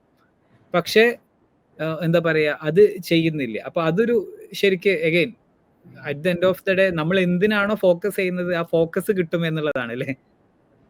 രണ്ട് കാര്യങ്ങളുണ്ട് ഈ പറഞ്ഞ പോയിന്റിനകത്ത്. ഒന്ന്, നമ്മുടെ എക്സിസ്റ്റിംഗ് സിസ്റ്റം ഡിസൈൻ ചെയ്തത് ഇത്രയും ഇൻഫർമേഷൻ ഫ്രീലി അവൈലബിൾ ആയിട്ടുള്ള ലോകത്തായിരുന്നില്ല. അന്ന് മെമ്മറിക്ക് ഭയങ്കര ഇമ്പോർട്ടൻസ് ഉണ്ടായിരുന്നു. നന്നായിട്ട് അറിയുന്ന ആളിന് മാത്രമേ കാര്യങ്ങൾ ചെയ്യാൻ കഴിയുള്ളായിരുന്നു. ഗൂഗിൾ വന്നപ്പോൾ തന്നെ അത് ഏകദേശം കുറഞ്ഞിട്ടുണ്ടായിരുന്നു. പക്ഷെ ഇന്ന് വിശദമായിട്ട് കയ്യിലേക്ക് തരുന്നത്. പക്ഷെ ഈ ടൂള് യൂസ് ചെയ്തിട്ട് ഈ കുട്ടികൾ ഈ അസൈൻമെന്റ് എഴുതാൻ പഠിക്കുന്നതിനകത്ത് ഒരു പ്രശ്നമുണ്ട്. അതാണ് നോർമലി ഇന്റലക്ച്വൽ ഒബിസിറ്റി എന്ന് പറയുന്ന കാര്യം. നമുക്ക് ചിന്താശേഷിയെ കുറയ്ക്കുകയാണ് അവിടെ ചെയ്യുന്നത്. അല്ലെങ്കിൽ നമുക്ക് വേണ്ട ആ ഒരു എക്സ്പോഷർ പലപ്പോഴും നമുക്ക് കിട്ടാണ്ട് വരുന്നു. അത് വലിയൊരു ചലഞ്ചാണ് നമ്മളിന് മുമ്പിലേക്ക് ഫേസ് ചെയ്യേണ്ടി വരുന്നത്. കാര്യം എന്താ? കുട്ടികളുടെ കയ്യിലേക്ക് എന്താണ് കൊടുക്കുന്നത്, കുട്ടികളുടെ കയ്യിലേക്ക് എന്ത് ചലഞ്ചാണോ കൊടുക്കുന്നത് അത് അവർ ഇത് യൂസ് ചെയ്ത് സോൾവ് ചെയ്യുന്നതാണ്. അസൈൻമെന്റ് എഴുതാനും മറ്റേ റെക്കോർഡ് ബുക്കിനകത്ത് ഇരുന്ന് കുത്തിയിരുന്ന് മണിക്കൂറുകളോളം ഞാൻ ഇപ്പുറത്ത് എഴുതിയ കോഡ് ഇപ്പുറത്ത് എഴുതി വെക്കുക എന്നൊക്കെ പറയുന്ന രീതിയിൽ കുട്ടികളുടെ സമയം ശരിക്കും നഷ്ടപ്പെടുത്തിക്കൊണ്ടിരിക്കുകയാണ്. Because these kids have much bigger potential. കഴിഞ്ഞ 5 വർഷമായിട്ട് വിദ്യാർത്ഥികളോടൊപ്പം അത്രത്തോളം സമയം സ്പെൻഡ് ചെയ്ത് 19,000-ഓളം വിദ്യാർത്ഥികൾ ന്യൂലാൻഡ് ഭാഗമായിട്ട് തന്നെ ഉണ്ട്. I know the potential that they have. അവരെ നമ്മൾ ബിഗർ ആയിട്ട് ചലഞ്ച് ചെയ്യുകയാണ് ചെയ്യേണ്ടത്. ബിഗർ പ്രോബ്ലംസ് സോൾവ് ചെയ്യാനായിട്ട് ചലഞ്ച് ചെയ്ത് കഴിഞ്ഞാൽ അവർക്ക് അത് ഇതിനകത്ത് നിന്ന് കിട്ടില്ല. അവർക്ക് ഇതിനകത്ത് നിന്ന് കിട്ടുന്ന കാര്യം ഉപയോഗിച്ച് ആ പ്രശ്നത്തിന് പരിഹരിക്കാൻ അവർ പഠിക്കും. അതിന് പകരം ഇപ്പുറത്തുള്ള സാധനത്തിന് കോപ്പി എടുത്ത് റെക്കോർഡ് ബുക്കിൽ എഴുതൂ, ഇപ്പുറത്തെ സാധനം എടുത്തിട്ട് അസൈൻമെന്റിൽ എഴുതൂ എന്ന് പറഞ്ഞിട്ട് അവരുടെ സമയം വേസ്റ്റ് ചെയ്യാണ് ചെയ്യുന്നത്. സോ ദാറ്റ് ഈ ഇന്റലക്ച്വൽ ഒബീസിറ്റി ഒരു ഇന്ന് വളരെ റിയലിസ്റ്റിക് ആയിട്ടുള്ള ഒരു പ്രോബ്ലം ആണ്. അതിന് എങ്ങനെ സോൾവ് ചെയ്യുക? കാരണം ഈ വലിയൊരു ശതമാനം ഇപ്പൊ ഈ പറഞ്ഞ പോലെ നമ്മുടെ ഇതൊരു സിസ്റ്റം, ഗ്രാസ് റൂട്ട് തൊട്ടിട്ട് നമുക്ക് ഈ സിസ്റ്റം ആണുള്ളത്. ഏർലി ഏജസ് തൊട്ടിട്ട് നമ്മൾ കാണാണ്ട് പഠിക്കുന്നതിനാണ് ഒപ്റ്റിമൈസ് ചെയ്തിട്ടുള്ളത്. അതായത് പതിയെ പതിയെ നമ്മൾ ഒബീഡിയൻസിനെ അപ്രീഷിയേറ്റ് ചെയ്യുകയും ലൈക്ക് എല്ലാം ഒബീഡിയൻസ് ആണല്ലോ. അറ്റൻഡൻസ് ഒരു കൈൻഡ് ഓഫ് ഒബീഡിയൻസ് ആണ്, മാർക്സ് ഒരു അനദർ ഫോം ഓഫ് ഒബീഡിയൻസ് ആണ്. ഇപ്പൊ പരീക്ഷയ്ക്ക് എല്ലാം റീകളക്ട് ചെയ്യാൻ പറ്റുന്നുണ്ടോ എന്ന് കാണിക്കുന്ന ഒബീഡിയൻസ് ആണ്. ഒബീഡിയൻസിന് അതിൻ്റെതായിട്ടുള്ള ഗുണങ്ങളുണ്ട് കേട്ടോ. നമ്മൾ ഒരിക്കലും അതായത് ക്ലാസ്സിൽ കയറാത്തവന്മാരെല്ലാം മഹാന്മാരാവണില്ല, മാർക്ക് വാങ്ങാത്തവരെല്ലാം എഗെയിൻ അവരും ഇങ്ങനെ ക്രിട്ടിക്കലി ചിന്തിക്കുന്നില്ല. അപ്പോൾ അതല്ല അതിന്റെ അർത്ഥം. എന്നാൽ വലിയൊരു ശതമാനം ആളുകളും എന്താ പറയാ കരിയറിൽ മുൻപത്തെ കാലത്ത് ഈ നല്ല ഡിസിപ്ലിൻഡ് ആയിട്ട് ചെയ്തിട്ട് സക്സസ്ഫുൾ ആയിട്ടുള്ളവരുണ്ട്. പക്ഷെ ഈ ചേഞ്ചിങ് വേൾഡ് സിനാരിയോ ആണ് ഐ തിങ്ക് നമ്മൾ ഇവിടെ അഡ്രസ് ചെയ്യേണ്ടുന്ന ഒരു എന്താ പറയാ ലാർജർ പ്രോബ്ലം എന്നാണ് തോന്നുന്നത് അല്ലേ? അതായത് നേരത്തെ ഇന്റലക്ച്വൽ ഒബീസിറ്റി വരുന്നതിന്റെ റീസൺ എന്താണ്? കാൽക്കുലേറ്റർ എന്ന് പറയുന്ന ഒരു സാധനം കയ്യിലേക്ക് വരുന്ന സമയത്ത് അപ്പോഴും കുട്ടികളോട് 5 എത്രയെന്ന് ചോദിക്കുന്നിടത്താണ് പ്രശ്നം. കുട്ടികൾക്ക് മച്ച് ബിഗർ പ്രോബ്ലംസ് അത് വെച്ച് സോൾവ് ചെയ്യാൻ പറ്റില്ല. ഇപ്പൊ കാൽക്കുലസും ബാക്കിയുള്ള കാര്യങ്ങളും എല്ലാം ഉണ്ടായത് ആ കാൽക്കുലേറ്റർ വന്നത് കൊണ്ടാണ് കൂടുതൽ കോംപ്ലക്സ് ആയിട്ടുള്ള പ്രോബ്ലംസ് സോൾവ് ചെയ്യാൻ കുട്ടികൾ പഠിച്ചത് അല്ലെ? അപ്പൊ അന്ന് കാൽക്കുലേറ്റർ ഇല്ലായിരുന്നുവെങ്കിൽ അത് ഭയങ്കര ടഫായാണ്. അപ്പൊ നമ്മൾ മനസ്സിലാക്കേണ്ടത് മച്ച് ബിഗർ ചാലഞ്ചസ് ആണ് ഇവർക്ക് കൊടുക്കേണ്ടത്. പ്രോബ്ലം ബേസ്ഡ് ആയിട്ട് ലേൺ ചെയ്യാനായിട്ട് പറ്റണം.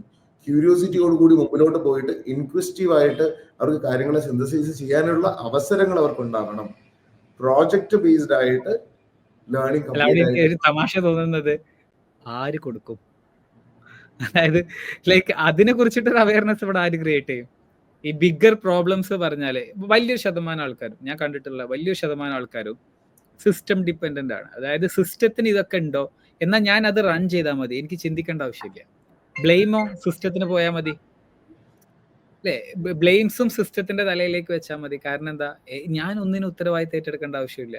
അപ്പോൾ ഹൂഎവർ മേക്സ് ദ സിസ്റ്റം അവര് ഇതിന്റെ ഒരു പെർക്കുലേഷൻ ഉണ്ടല്ലോ. അതായത് താഴെ തട്ടിലേക്ക് നമ്മളെ എല്ലാ സിസ്റ്റത്തിനും അത് റൺ ചെയ്യുന്നത് വേറെ ആൾക്കാരാണ്, പോളിസി ഉണ്ടാക്കുന്നത് വേറെ ആൾക്കാരാണ്. ഇതിന്റെ എൻഡ് യൂസർ, അതായത് ഇപ്പോൾ ഒരു എക്സാമ്പിൾ പറയാം, ഫ്യൂച്ചറിലേക്ക് കുട്ടികളെ തയ്യാറെടുപ്പിക്കുക എന്നുള്ളതാണ് എഡ്യൂക്കേഷന്റെ ഒരു റോള് എന്നുണ്ടെങ്കിൽ, അതായത് കുട്ടികൾക്ക് ജോലി കിട്ടുമോ, കുട്ടികൾക്ക് കരിയർ കിട്ടുമോ എന്നൊക്കെ ചോദിക്കുന്നത് ഇൻഡസ്ട്രിയുടെ പ്രോബ്ലം ആണ്, അല്ലെങ്കിൽ ഇൻഡസ്ട്രിയിലേക്കാണ് ഇവരെ കണക്ട് ചെയ്യുന്നത്. പക്ഷെ ഇവിടെ എത്ര ടീച്ചേഴ്സിന് ഇൻഡസ്ട്രിയെ കുറിച്ച് അറിയാം? എത്ര ടീച്ചേഴ്സിന് ഈ ഇന്റലക്ച്വൽ ഒബീസിറ്റിയെ കുറിച്ച് അറിയാം? എത്ര ടീച്ചേഴ്സിന് ഇന്റലക്ച്വൽ ഒബീസിറ്റിയെ മറികടക്കാനുള്ള വഴികളെ കുറിച്ച് അറിയാം? സിസ്റ്റം ഇതിന് ട്രെയിനിങ് കൊടുക്കുന്നുണ്ടോ? കുറച്ച് വലിയ ചോദ്യമാണെന്ന് അറിയാം, ബട്ട് ദെൻ ഇതെങ്ങനെയായിരിക്കും നമ്മൾ അഡ്രസ് ചെയ്യാം?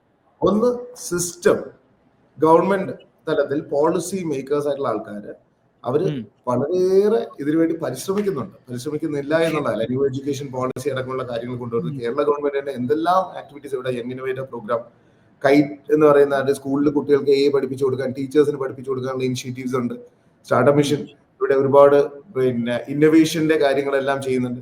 പക്ഷെ അതായത് ഓരോ സ്ഥലത്തും IEDC നെറ്റ്വർക്കും കാര്യങ്ങളെല്ലാം ക്രിയേറ്റ് ചെയ്യുന്നുണ്ട്. പക്ഷെ എന്താ സംഭവം എന്ന് പറയുന്നത്, അവസാനം എന്താണോ നമ്മൾ മെഷർ ചെയ്യുന്നത് അതിലേക്ക് മാത്രമേ ആ കോളേജിനകത്ത് അവര് ഫോക്കസ് ചെയ്യൂ. And when the other things are not measured as the KPI, they will focus only on what is existing. ആ എക്സിസ്റ്റിംഗ് സാധനത്തിന്റെ ഞാൻ നേരത്തെ പറഞ്ഞ അതിന്റെ പിടിവിടാണ്ട് ഈ കാര്യത്തിന് ഓവർകം ചെയ്യാൻ കഴിയില്ല. കാര്യം ഇതെല്ലാം പോളിസി തലത്തിലും പരിശ്രമങ്ങളായിട്ട് ഇവന്റുകളായിട്ടും കുറെ ആക്ടിവിറ്റീസ് ആയിട്ട് മാത്രം നിലനിൽക്കും. പക്ഷെ ക്ലാസ്സിൽ ചേരുന്ന കുട്ടിയെ സംബന്ധിച്ചിടത്തോളം നീ അറ്റൻഡൻസ് കൃത്യമായിട്ട് ഇത് ചെയ്യുക, ക്ലാസ്സിൽ 1 മണിക്കൂർ അവിടെ ഇരുന്നോളണം. പക്ഷെ ക്ലാസ്സിൽ ശ്രദ്ധിക്കണമെന്ന് ഇപ്പൊ നിർബന്ധമില്ല കേട്ടോ, അവിടെ ഇരുന്നാൽ മതി അറ്റൻഡൻസ് കൊടുക്കാനായിട്ട്. ഇപ്പൊ സിസ്റ്റം എന്തിനെയാണോ ഇൻസെന്റിവൈസ് ചെയ്യുന്നത്, നമ്മൾ അറിഞ്ഞോ അറിയാണ്ടയോ അതിലേക്ക് എന്താ പറയാ നമ്മൾ അഡ്ജസ്റ്റ് ചെയ്യും. ഇപ്പൊ നമ്മള് നല്ല ക്രിയേറ്റീവ് തിങ്കർ ആണ്, നല്ല കാര്യങ്ങളൊക്കെ ചെയ്യാൻ അറിയുന്ന ആളാണ്. പക്ഷെ നമ്മളെ ചോദ്യങ്ങളൊക്കെ കേൾക്കുന്ന സമയത്ത് അത് സിലബസിലില്ല. അല്ലെങ്കിൽ ഇതിപ്പോ ഇവിടെ സംസാരിക്കേണ്ട വിഷയമല്ല എന്ന് ഒരു 4 വട്ടം കേട്ടാൽ 5ാമത്തെ തവണ ആ ചോദ്യം വരുമ്പോ തന്നെ നമ്മൾ ആലോചിക്കും, ഇവരോടൊക്കെ പറഞ്ഞിട്ട് ഇപ്പൊ എന്താ കാര്യം, ഞാൻ ആ ചോദ്യം അങ്ങോട്ട് വിഴുങ്ങിയാൽ അത്രയും നല്ലതെന്നുള്ള ചിന്ത അറിയാണ്ട് മനസ്സിന്ന് വരും. അപ്പോ ഇത് ശരിക്കും ഒരു പ്രശ്നമല്ലേ? ക്യൂരിയോസിറ്റി എന്ന് പറയുന്നത് നമുക്ക് എല്ലാവർക്കും ഉണ്ടായിരുന്നതാണ്. അത് കില്ല് ചെയ്യപ്പെടുന്നതാണ് ഈ സിസ്റ്റത്തിലൂടെ കടന്ന് മുകളിലേക്ക് പോകുന്നത്. നമ്മളിപ്പോ സ്കൂൾ കുട്ടികളുമായിട്ട്, ലോവർ ക്ലാസ്സിലെ സ്കൂൾ കുട്ടികളോടാണ് നമ്മളൊരു സെഷൻ എടുക്കാനായിട്ട് ചെല്ലുന്നതെങ്കിൽ ആ കുട്ടികൾ 100 ചോദ്യങ്ങൾ ചെയ്താൽ അതെന്താണ് നമുക്കറിയാതെ ഓരോ എലമെന്റും ക്യൂരിയസ് ആയിട്ട് ചോദിച്ചുകൊണ്ടിരിക്കും. പക്ഷെ ഇപ്പൊ ഒരു എഞ്ചിനീയറിംഗ് കോളേജിലാണ് ഒരു സെഷൻ എടുക്കാനായിട്ട് പോകുന്നതെങ്കിൽ ക്വസ്റ്റ്യൻ ചോദിക്കാനായിട്ട് പറഞ്ഞു കഴിഞ്ഞാൽ ചിലപ്പോൾ അത്രത്തോളം ആൾക്കാർ ഉണ്ടാവില്ല. ഓവർ ദ പീരീഡ് ആ ചോദ്യം ചോദിക്കുന്നത് എന്ന് പറയുന്നത് ഞാൻ സിലബസിന് പുറത്തേക്ക് ഡൈവേർട്ട് ചെയ്യാൻ ടീച്ചറിന്റെ ഫോക്കസ് നിന്ന് മാറ്റുകയാണെന്ന് പറഞ്ഞാൽ അവരെ സൈലൻസ് അഡിക്ഷൻ ഇത് പഠിപ്പിച്ച് അവർ ആ ചോദ്യം ചോദിക്കുന്നത് എന്തൊരു വലിയൊരു തെറ്റായിട്ടാണ് അവർ കാണുന്നത്. കുട്ടികള് ഉത്തരം എഴുതാനല്ല ഇന്ന് പഠിക്കേണ്ടത്, ബെറ്റർ ക്വസ്റ്റ്യൻസ് ചോദിക്കാനായിട്ടാണ്. ഉത്തരം കിട്ടാൻ ഇന്ന് ഒരുപാട് വഴികളുണ്ട് അല്ലേ?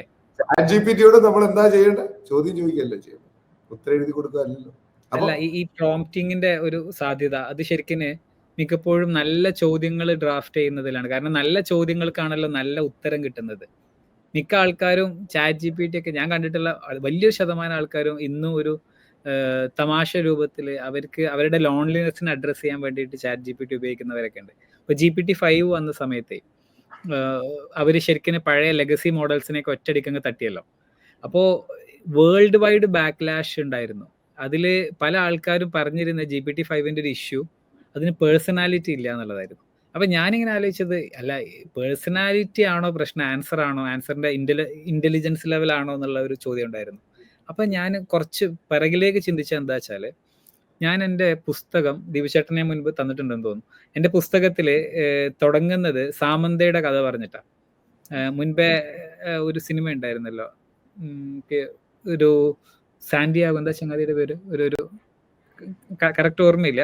ബേസിക്കലി നമ്മളെ ജോaquin ഫിനിക്സ് അഭിനയിച്ചിട്ടുള്ള ഒരു മൂവി ഉണ്ടായിരുന്നു. അതിന്ന് അഡാപ്റ്റ് ചെയ്തിട്ടാണ് ഹെർ എന്ന് പറഞ്ഞിട്ടുള്ള മൂവിയുടെ ഒരു അഡാപ്റ്റേഷൻ ആയിരുന്നു. അപ്പൊ ആ മൂവിയിൽ ഈ ചങ്ങാതി കംപ്ലീറ്റ് അയാളുടെ പേഴ്സണൽ ഡിവൈസിനോട് ഇങ്ങനെ സംസാരിക്കുന്നതും അതിൽ ആനന്ദം കണ്ടെത്തുന്നതും അതിന്റെ കൂടെ സിറ്റികൾ വിസിറ്റ് ചെയ്യുന്നതും പെട്ടെന്നൊരു സുപ്രഭാതത്തില് ഇത് ഇല്ലാണ്ടാവുമ്പോ ഇയാള് ഭ്രാന്തനായിട്ട് സിറ്റിയിലൂടെ കിടന്ന് ഓടുന്നതൊക്കെ ആ സിനിമയിൽ നമ്മൾ കണ്ടിട്ടുണ്ടാവും. അപ്പോൾ ശരിക്കും GPT 4.0 അല്ലെങ്കിൽ 4 ഒമ്നി പോയപ്പോൾ പല ആൾക്കാർക്ക് ഈ അവസ്ഥ വന്നിട്ട് അവരെല്ലാ ബ്ലോഗുകളിലും മറ്റുമൊക്കെ പോയിട്ട് മെഴുകണം. എന്താ വെച്ചാൽ പേഴ്സണാലിറ്റി ഇല്ല എന്ന് പറഞ്ഞിട്ട്.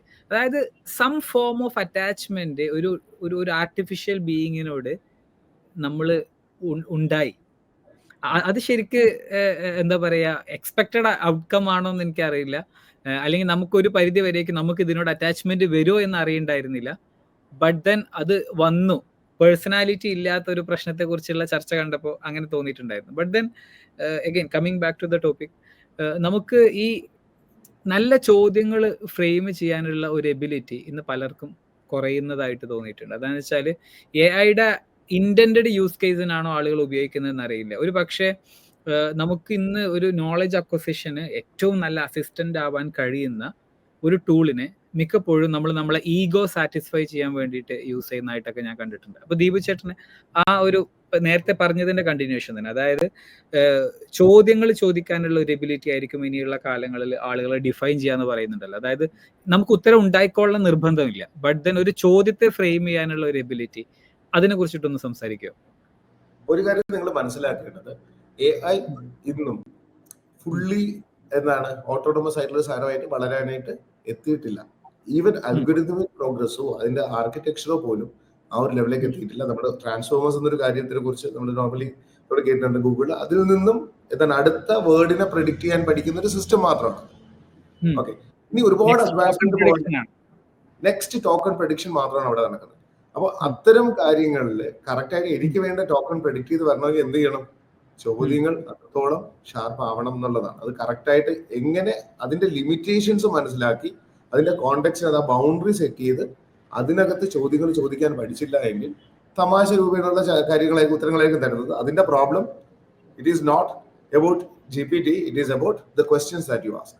അപ്പോൾ മെച്ചപ്പെട്ട രീതിയിൽ അതിലേക്ക് കമ്മ്യൂണിക്കേറ്റ് ചെയ്യാനായിട്ട് പഠിക്കുകയും അതിനെ എങ്ങനെ ഏറ്റവും ബെസ്റ്റ് ആയിട്ട് ഉപയോഗിക്കാൻ പഠിക്കുകയും ചെയ്യണം എന്നുള്ളതും എവിടേക്ക് അത് ഉപയോഗിക്കണം, എന്തിനു വേണ്ടി ഉപയോഗിക്കണം എന്നുള്ളത് വളരെ ഇമ്പോർട്ടന്റ് ആണ്.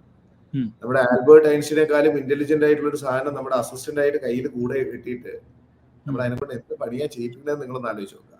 തുണി അലക്കാൻ വിടും. ഞാൻ കളിയാക്കൽ അങ്ങനെയാണ്. എന്നുവെച്ചാൽ ഐൻസ്റ്റൈൻ അതിലല്ല സൂപ്പർ, പക്ഷെ മിക്ക ആൾക്കാരും അത് ബെസ്റ്റ് എക്സാമ്പിൾ ആണ്. ഇപ്പൊ ഡീപ് സീക്കിനെ കുറിച്ച് ഒരു പക്ഷെ മലയാളത്തിലൊക്കെ ആദ്യം അതിന്റെ ഒരു ഭയങ്കര അസസ്മെന്റ് വീഡിയോ ഇട്ട ഞാനാണ്. അതിന് ശേഷമാണ് അത് ഭയങ്കര ന്യൂസിലൊക്കെ വൈറലാവുന്നത്. അപ്പോ അന്ന് എന്നിട്ട് വൈറലായതിനു ശേഷം ഒരുപാട് കമന്റുകൾ വന്ന എന്തായിരുന്നു എന്നറിയോ? ടിയാനൻമെൻ സ്ക്വയറിനെ കുറിച്ചിട്ട് ചൈനയുടെ ഡീപ് സീക്കിനോട് ചോദിക്കുക, ആൻസർ പറയില്ല. എന്നിട്ട് ഡീപ് സീക്ക് പോരാ എന്ന് എസ്റ്റാബ്ലിഷ് ചെയ്യുന്നു. At the end of the day China പോരാന്നായിരിക്കും അവര് അതിന്റെ ഫൈനൽ വേർഡിക്റ്റ് ആയിട്ട് പറയേണ്ടത്. പക്ഷെ അതിന് എന്ത് എക്കണോമിക് വാല്യൂ ഉള്ളത്? അത്തരത്തിലുള്ള ഒരു ചോദ്യത്തിന് ഉത്തരം കിട്ടിയത് വഴി നമ്മളുടെ ഈഗോ അല്ലാതെ ഒന്നും സാറ്റിസ്ഫൈഡ് ആവുന്നില്ല. പകരം നമുക്ക് ഡെയിലി ലൈഫിൽ ആവശ്യമായിട്ടുള്ള ടാസ്കുകൾ ചെയ്യാൻ ഡീപ് സീക്കിന് കഴിയുന്നുണ്ടോ? നമുക്ക് ഒരു എക്കണോമിക് ആക്ടിവിറ്റി ചെയ്യാൻ ഡീപ് സീക്കിനെ കൊണ്ട് കഴിയുന്നുണ്ടോ? വലിയ ശതമാനം ആൾക്കാർ അതിന് കഴിയുന്നുണ്ട് എന്ന് പറഞ്ഞതും കൂടിയാണ് ശരിക്കും എൻവിഡിയയുടെ സ്റ്റോക്ക് എന്താ പറയാ അന്ന് ഭയങ്കരമായിട്ട് വീണത്. നിയർലി ഒരു $500 billion US stock market rout ഉണ്ടായതെല്ലാം ശരിക്കും ആ ഡീപ് സീക്കിന്റെ ആ എബിലിറ്റിക്കാണ്. അല്ലാതെ അവരാരും എന്ത് ചെയ്തിട്ടില്ല, ഡീപ് സീക്കിന് ടിയാനൻമെൻ സ്ക്വയറിനെ കുറിച്ച് അറിയില്ല എന്നുള്ളതിനെ കളിയാക്കി ഇരുന്നിട്ടില്ല.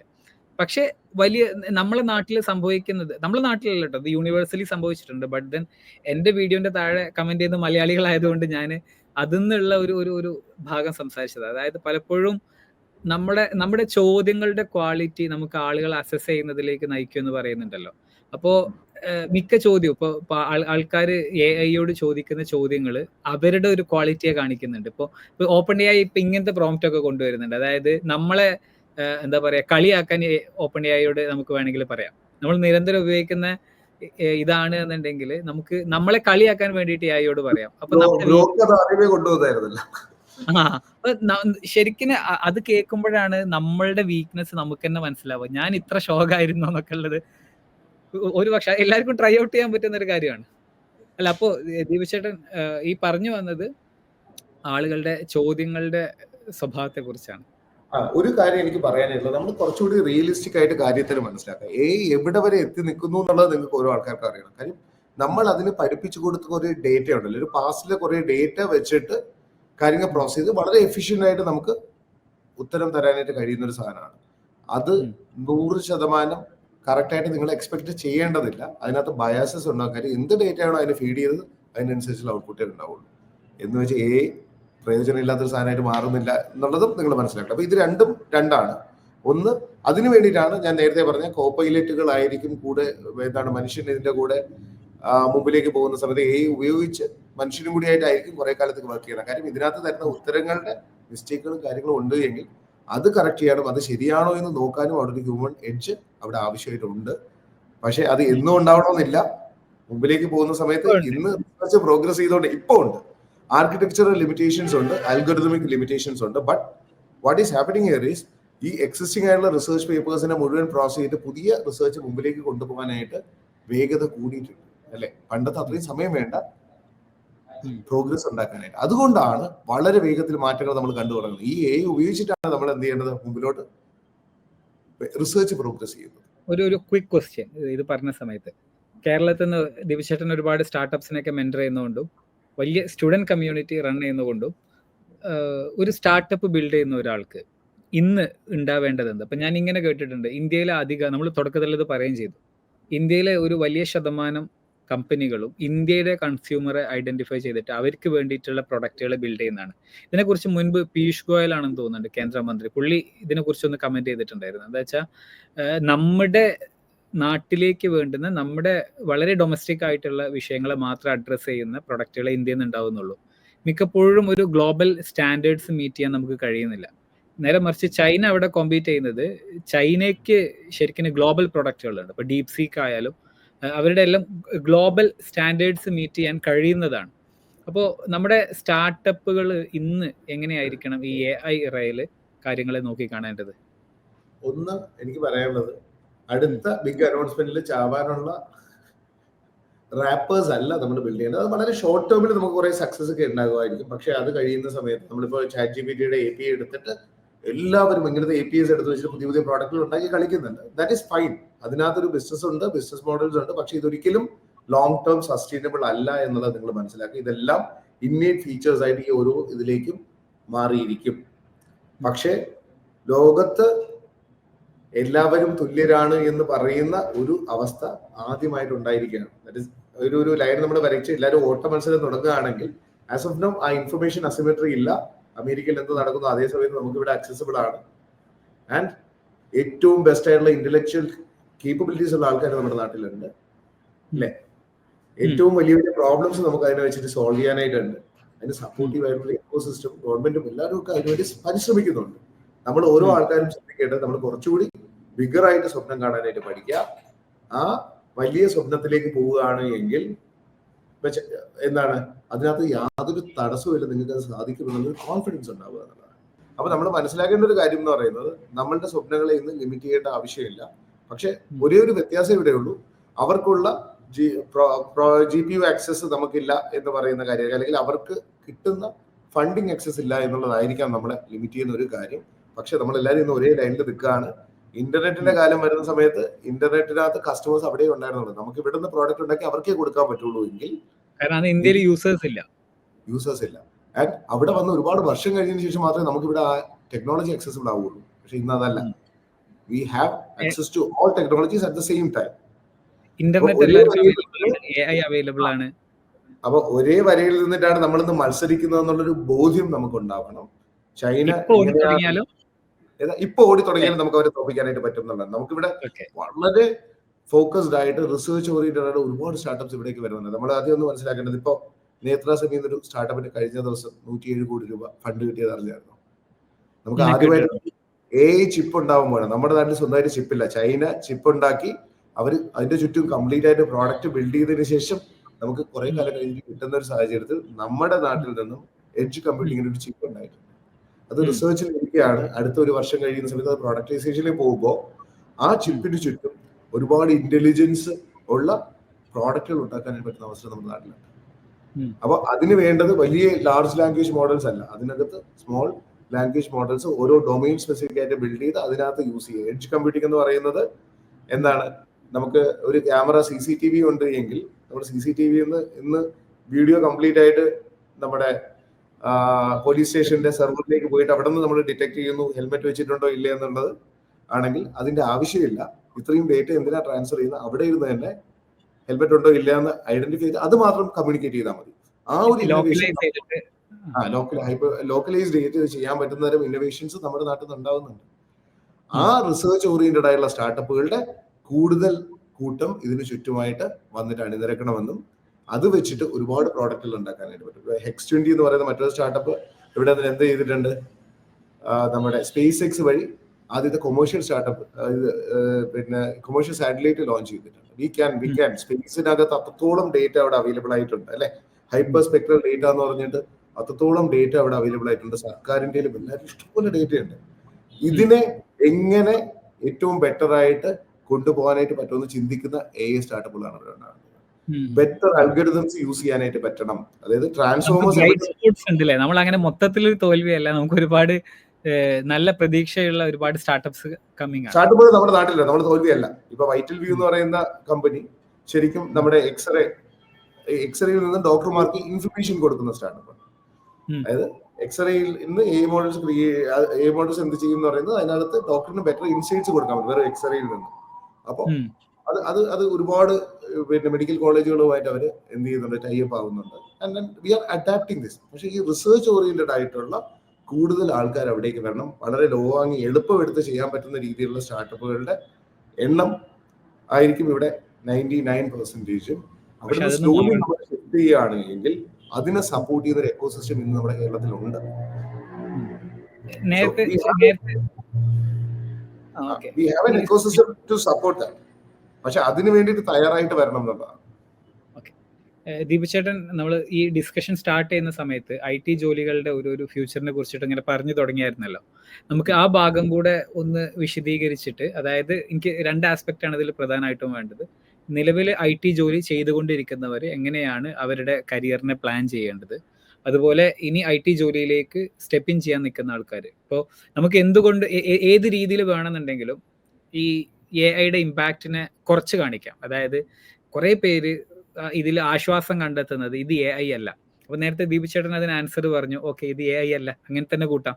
എന്നിട്ട് എന്താണ്, കമ്പനികൾ AI ഇമ്പാക്റ്റിന് വേണ്ടിയിട്ട് സീറ്റ് ബെൽറ്റ് ഇടുന്ന പരിപാടിയാണ് ഇപ്പോൾ ചെയ്യുന്നത്. ബേസിക്കലി അവർ ഫാറ്റ് കട്ട് ചെയ്തിട്ട് ലീൻ ആവാൻ ശ്രമിക്കുന്ന ഒരു കാര്യമാണ്. കാരണം AI ഇമ്പാക്റ്റ് എങ്ങനെയൊക്കെ ബാധിക്കും, അത് അവരുടെ ബേസിക്കലി ലൈഫ് സൈക്കിളിനെ അല്ലെങ്കിൽ പൈപ്പ് ലൈനൊക്കെ എങ്ങനെ ബാധിക്കുമെന്ന് അറിയാത്ത കൊണ്ട് കമ്പനികൾ മാക്സിമം ലീൻ ആയിട്ട് മുൻപോട്ട് പോകാനാണ് ശ്രമിക്കുന്നത്. അതിന്റെ തുടക്കമായിരിക്കാം ഇതൊക്കെ എന്നുള്ളത് നമുക്ക് അങ്ങനെ വിലയിരുത്താം. അങ്ങനെ നോക്കുമ്പോൾ അതും ഒരു AI ഇമ്പാക്റ്റ് ആണ്. ഡയറക്ട്ലി AI വന്നിട്ട് വരെ ജോലി ചെയ്യുന്നതുകൊണ്ടല്ല, ഭാവിയിൽ ഒരു പക്ഷേ AI റീപ്ലേസ് ചെയ്തേക്കാം എന്നുള്ള ഒരു പേടി ഒരു പക്ഷേ ഈ കമ്പനികൾക്കൊക്കെ ഉണ്ടായേക്കാം. അപ്പോൾ ഈ മേഖലയിൽ ജോലി ചെയ്യുന്ന ആൾക്കാർ, അവർക്ക് ഇപ്പോൾ ഇര തേടാൻ അറിയില്ല. അവർ മിക്കപ്പോഴും അവർക്ക് വളരെ സിസ്റ്റമാറ്റിക് ആയിട്ട് ഇപ്പോൾ അവർക്ക് ഇങ്ങനെ ഭക്ഷണം കിട്ടിക്കൊണ്ടിരിക്കുന്നുണ്ട്, അതിൽ സാറ്റിസ്ഫൈഡ് ആയിട്ടുള്ള ആൾക്കാരുണ്ടാവും. ബട്ട് ദെൻ നമ്മൾ ഇതിൻ്റെ ഇടയ്ക്ക് എപ്പോഴും ഡിസ്കഷനിൽ പറഞ്ഞ പോലെ സ്കോപ്പ് എപ്പോഴും ഹ്യൂമൻ ബീയിങ്സിനാണ്, അല്ലാണ്ട് ഏതെങ്കിലും ഒരു മേഖല ചെയ്യുന്ന ആൾക്കാർക്കോ ഏതെങ്കിലും ജോലിക്കോ അല്ല. അപ്പോൾ നമ്മൾ ആസ് എ ഹ്യൂമൻ ബീയിങ് നമുക്ക് ഈ സ്കോപ്പൊക്കെ എടുക്കണം എന്നുണ്ടെങ്കിൽ, പ്രത്യേകിച്ച് വിശിഷ്യ നമുക്ക് എനിക്കൊന്ന് എഡ്യൂക്കേഷൻ, അതെനിക്ക് ഒരുപാട് ദീപു ചേട്ടൻ്റെ വ്യൂസ് ഇഷ്ടമായി, നമുക്കൊരു സെപ്പറേറ്റ് ഡിസ്കഷൻ ആയിട്ട് വെക്കണം. നമുക്ക് ഇന്നത്തെ അജണ്ടയിൽ ഈ IT മേഖലയിൽ ജോലി ചെയ്യുന്ന ആൾക്കാർ, ബിക്കോസ് ഇതാണ് ലോ ഹാങ്ങിങ് ഫ്രൂട്ട് എന്നുള്ള കാര്യം പറഞ്ഞല്ലോ, അവർക്ക് ഒരു മെസ്സേജ് കൊടുത്തുകൊണ്ട് നമുക്ക് ഇന്നത്തെ ഡിസ്കഷൻ വൈൻഡ് അപ്പ് ചെയ്യാൻ തോന്നുന്നു. ഇപ്പൊ ദീപു ചേട്ടൻ ഈ പറഞ്ഞ ആങ്കിളിൽ എന്തൊക്കെ ചെയ്യണം എന്നുള്ളതൊന്ന് പറയും. ഒന്നാമതായിട്ട് നമ്മൾ മനസ്സിലാക്കേണ്ട കാര്യം, ഈ കമ്പനീസിന് എന്തുകൊണ്ടാണ് അവർ ഒന്ന് പ്രിപ്പയർ ആവുന്നതെന്ന് വെച്ച് കഴിഞ്ഞാൽ, അടുത്ത 6 മാസത്തേക്ക് എന്ത് തരം പ്രോജക്റ്റുകളാണ് വരുന്നത് എന്നുള്ളതിനകത്ത് ക്ലാരിറ്റി ഇല്ല. 2 വർഷത്തേക്കും 5 വർഷത്തേക്കും പ്ലാൻ ചെയ്തിരുന്ന കമ്പനീസിന് നെക്സ്റ്റ് 6 മന്ത്സ് പ്ലാൻ ചെയ്യാൻ പറ്റുന്നില്ല. കാര്യം എന്താ, എന്ത് ടെക്നോളജിയിലാണ് ഇവർ വർക്ക് ചെയ്യേണ്ടത് എന്നുള്ളതിനകത്ത് ക്ലാരിറ്റി ഉണ്ടോ?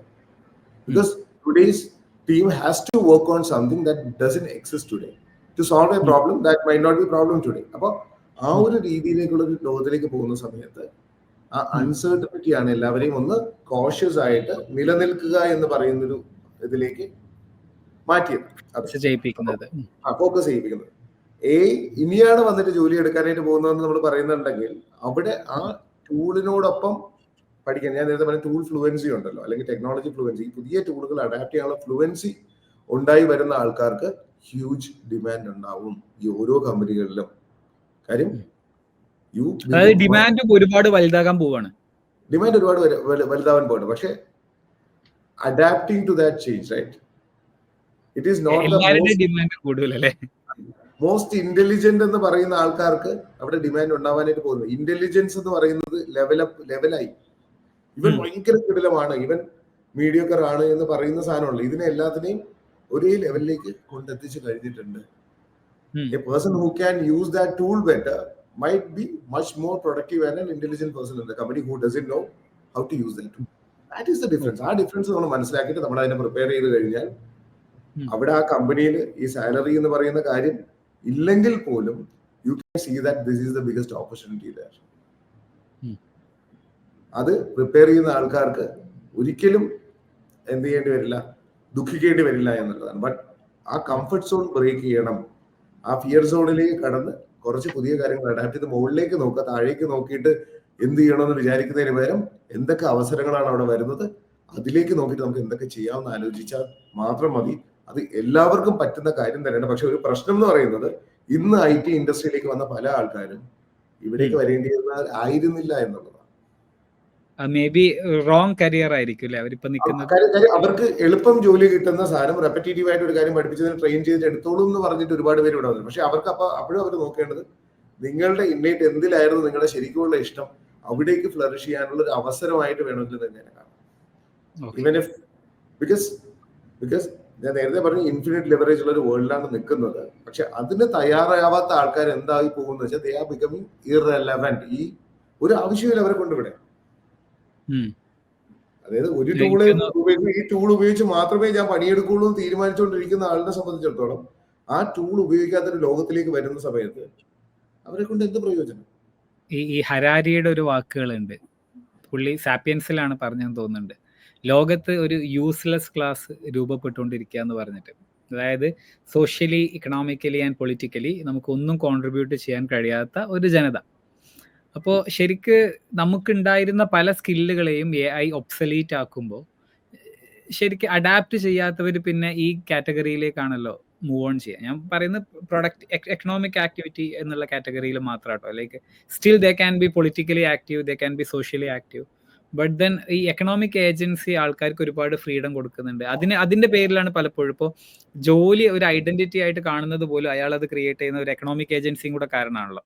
അപ്പോൾ നമ്മൾ അങ്ങനെയാണല്ലോ ഒരാളെ പ്രൊഫൈല് ചെയ്യല്, നമ്മുടെ മൈൻഡിൽ അവർ ചെയ്യുന്ന ജോലി, അവരുടെ വരുമാന സാധ്യത, അതൊക്കെ പലപ്പോഴും നമ്മൾ ആളുകളെ ഇങ്ങനെ കാറ്റഗറി തിരിക്കാനൊക്കെ കാണാറുണ്ട്. അപ്പോൾ ഇനിയുള്ള കാലത്ത് ശരിക്ക് ഈ AI ഡിസ്റപ്ഷൻ ക്രിയേറ്റ് ചെയ്യുമ്പോൾ ആ ഡിസ്റപ്ഷനോട് കൂടിയിട്ട് അഡാപ്റ്റ് ചെയ്യാൻ കഴിയുന്ന ആൾക്കാർക്കായിരിക്കും ഒരുപക്ഷെ ഇപ്പൊ ഭയങ്കര ഇന്റലിജന്റ് ആളാണെന്നുണ്ടെങ്കിൽ പോലും അയാൾക്ക് ഈ ടൂളുകളുടെ കൂടെ അഡാപ്റ്റ് ചെയ്യാൻ കഴിയുന്നില്ലെങ്കിൽ അവർ കാലഹരണപ്പെട്ടു പോകും, യൂസ്ലെസ് ക്ലാസ് ആയി മാറും എന്നല്ലേ ദീപ് ചേട്ടൻ പറഞ്ഞതിന്റെ ഒരു സമ്മറി?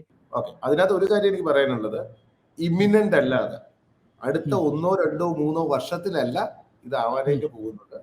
ആ ഇറലവൻസിലേക്ക് നമ്മൾ പോകുന്നതിന് ഇനി മിനിമം ഒരു ഡെക്കേഡെങ്കിലും എടുക്കുമെന്നാണ് ആൾക്കാർ പറയുന്നത്. ചിലപ്പോൾ 6 വർഷമാവും, 5 വർഷമാവും, we do not know that. അതൊന്നും നമുക്ക് വ്യക്തമായിട്ട് പറയാൻ പറ്റും. പക്ഷെ അങ്ങനെ ഒരു വേൾഡിലേക്കാണ് നമ്മൾ ഹെഡ് ചെയ്തുകൊണ്ടിരിക്കുന്നത്.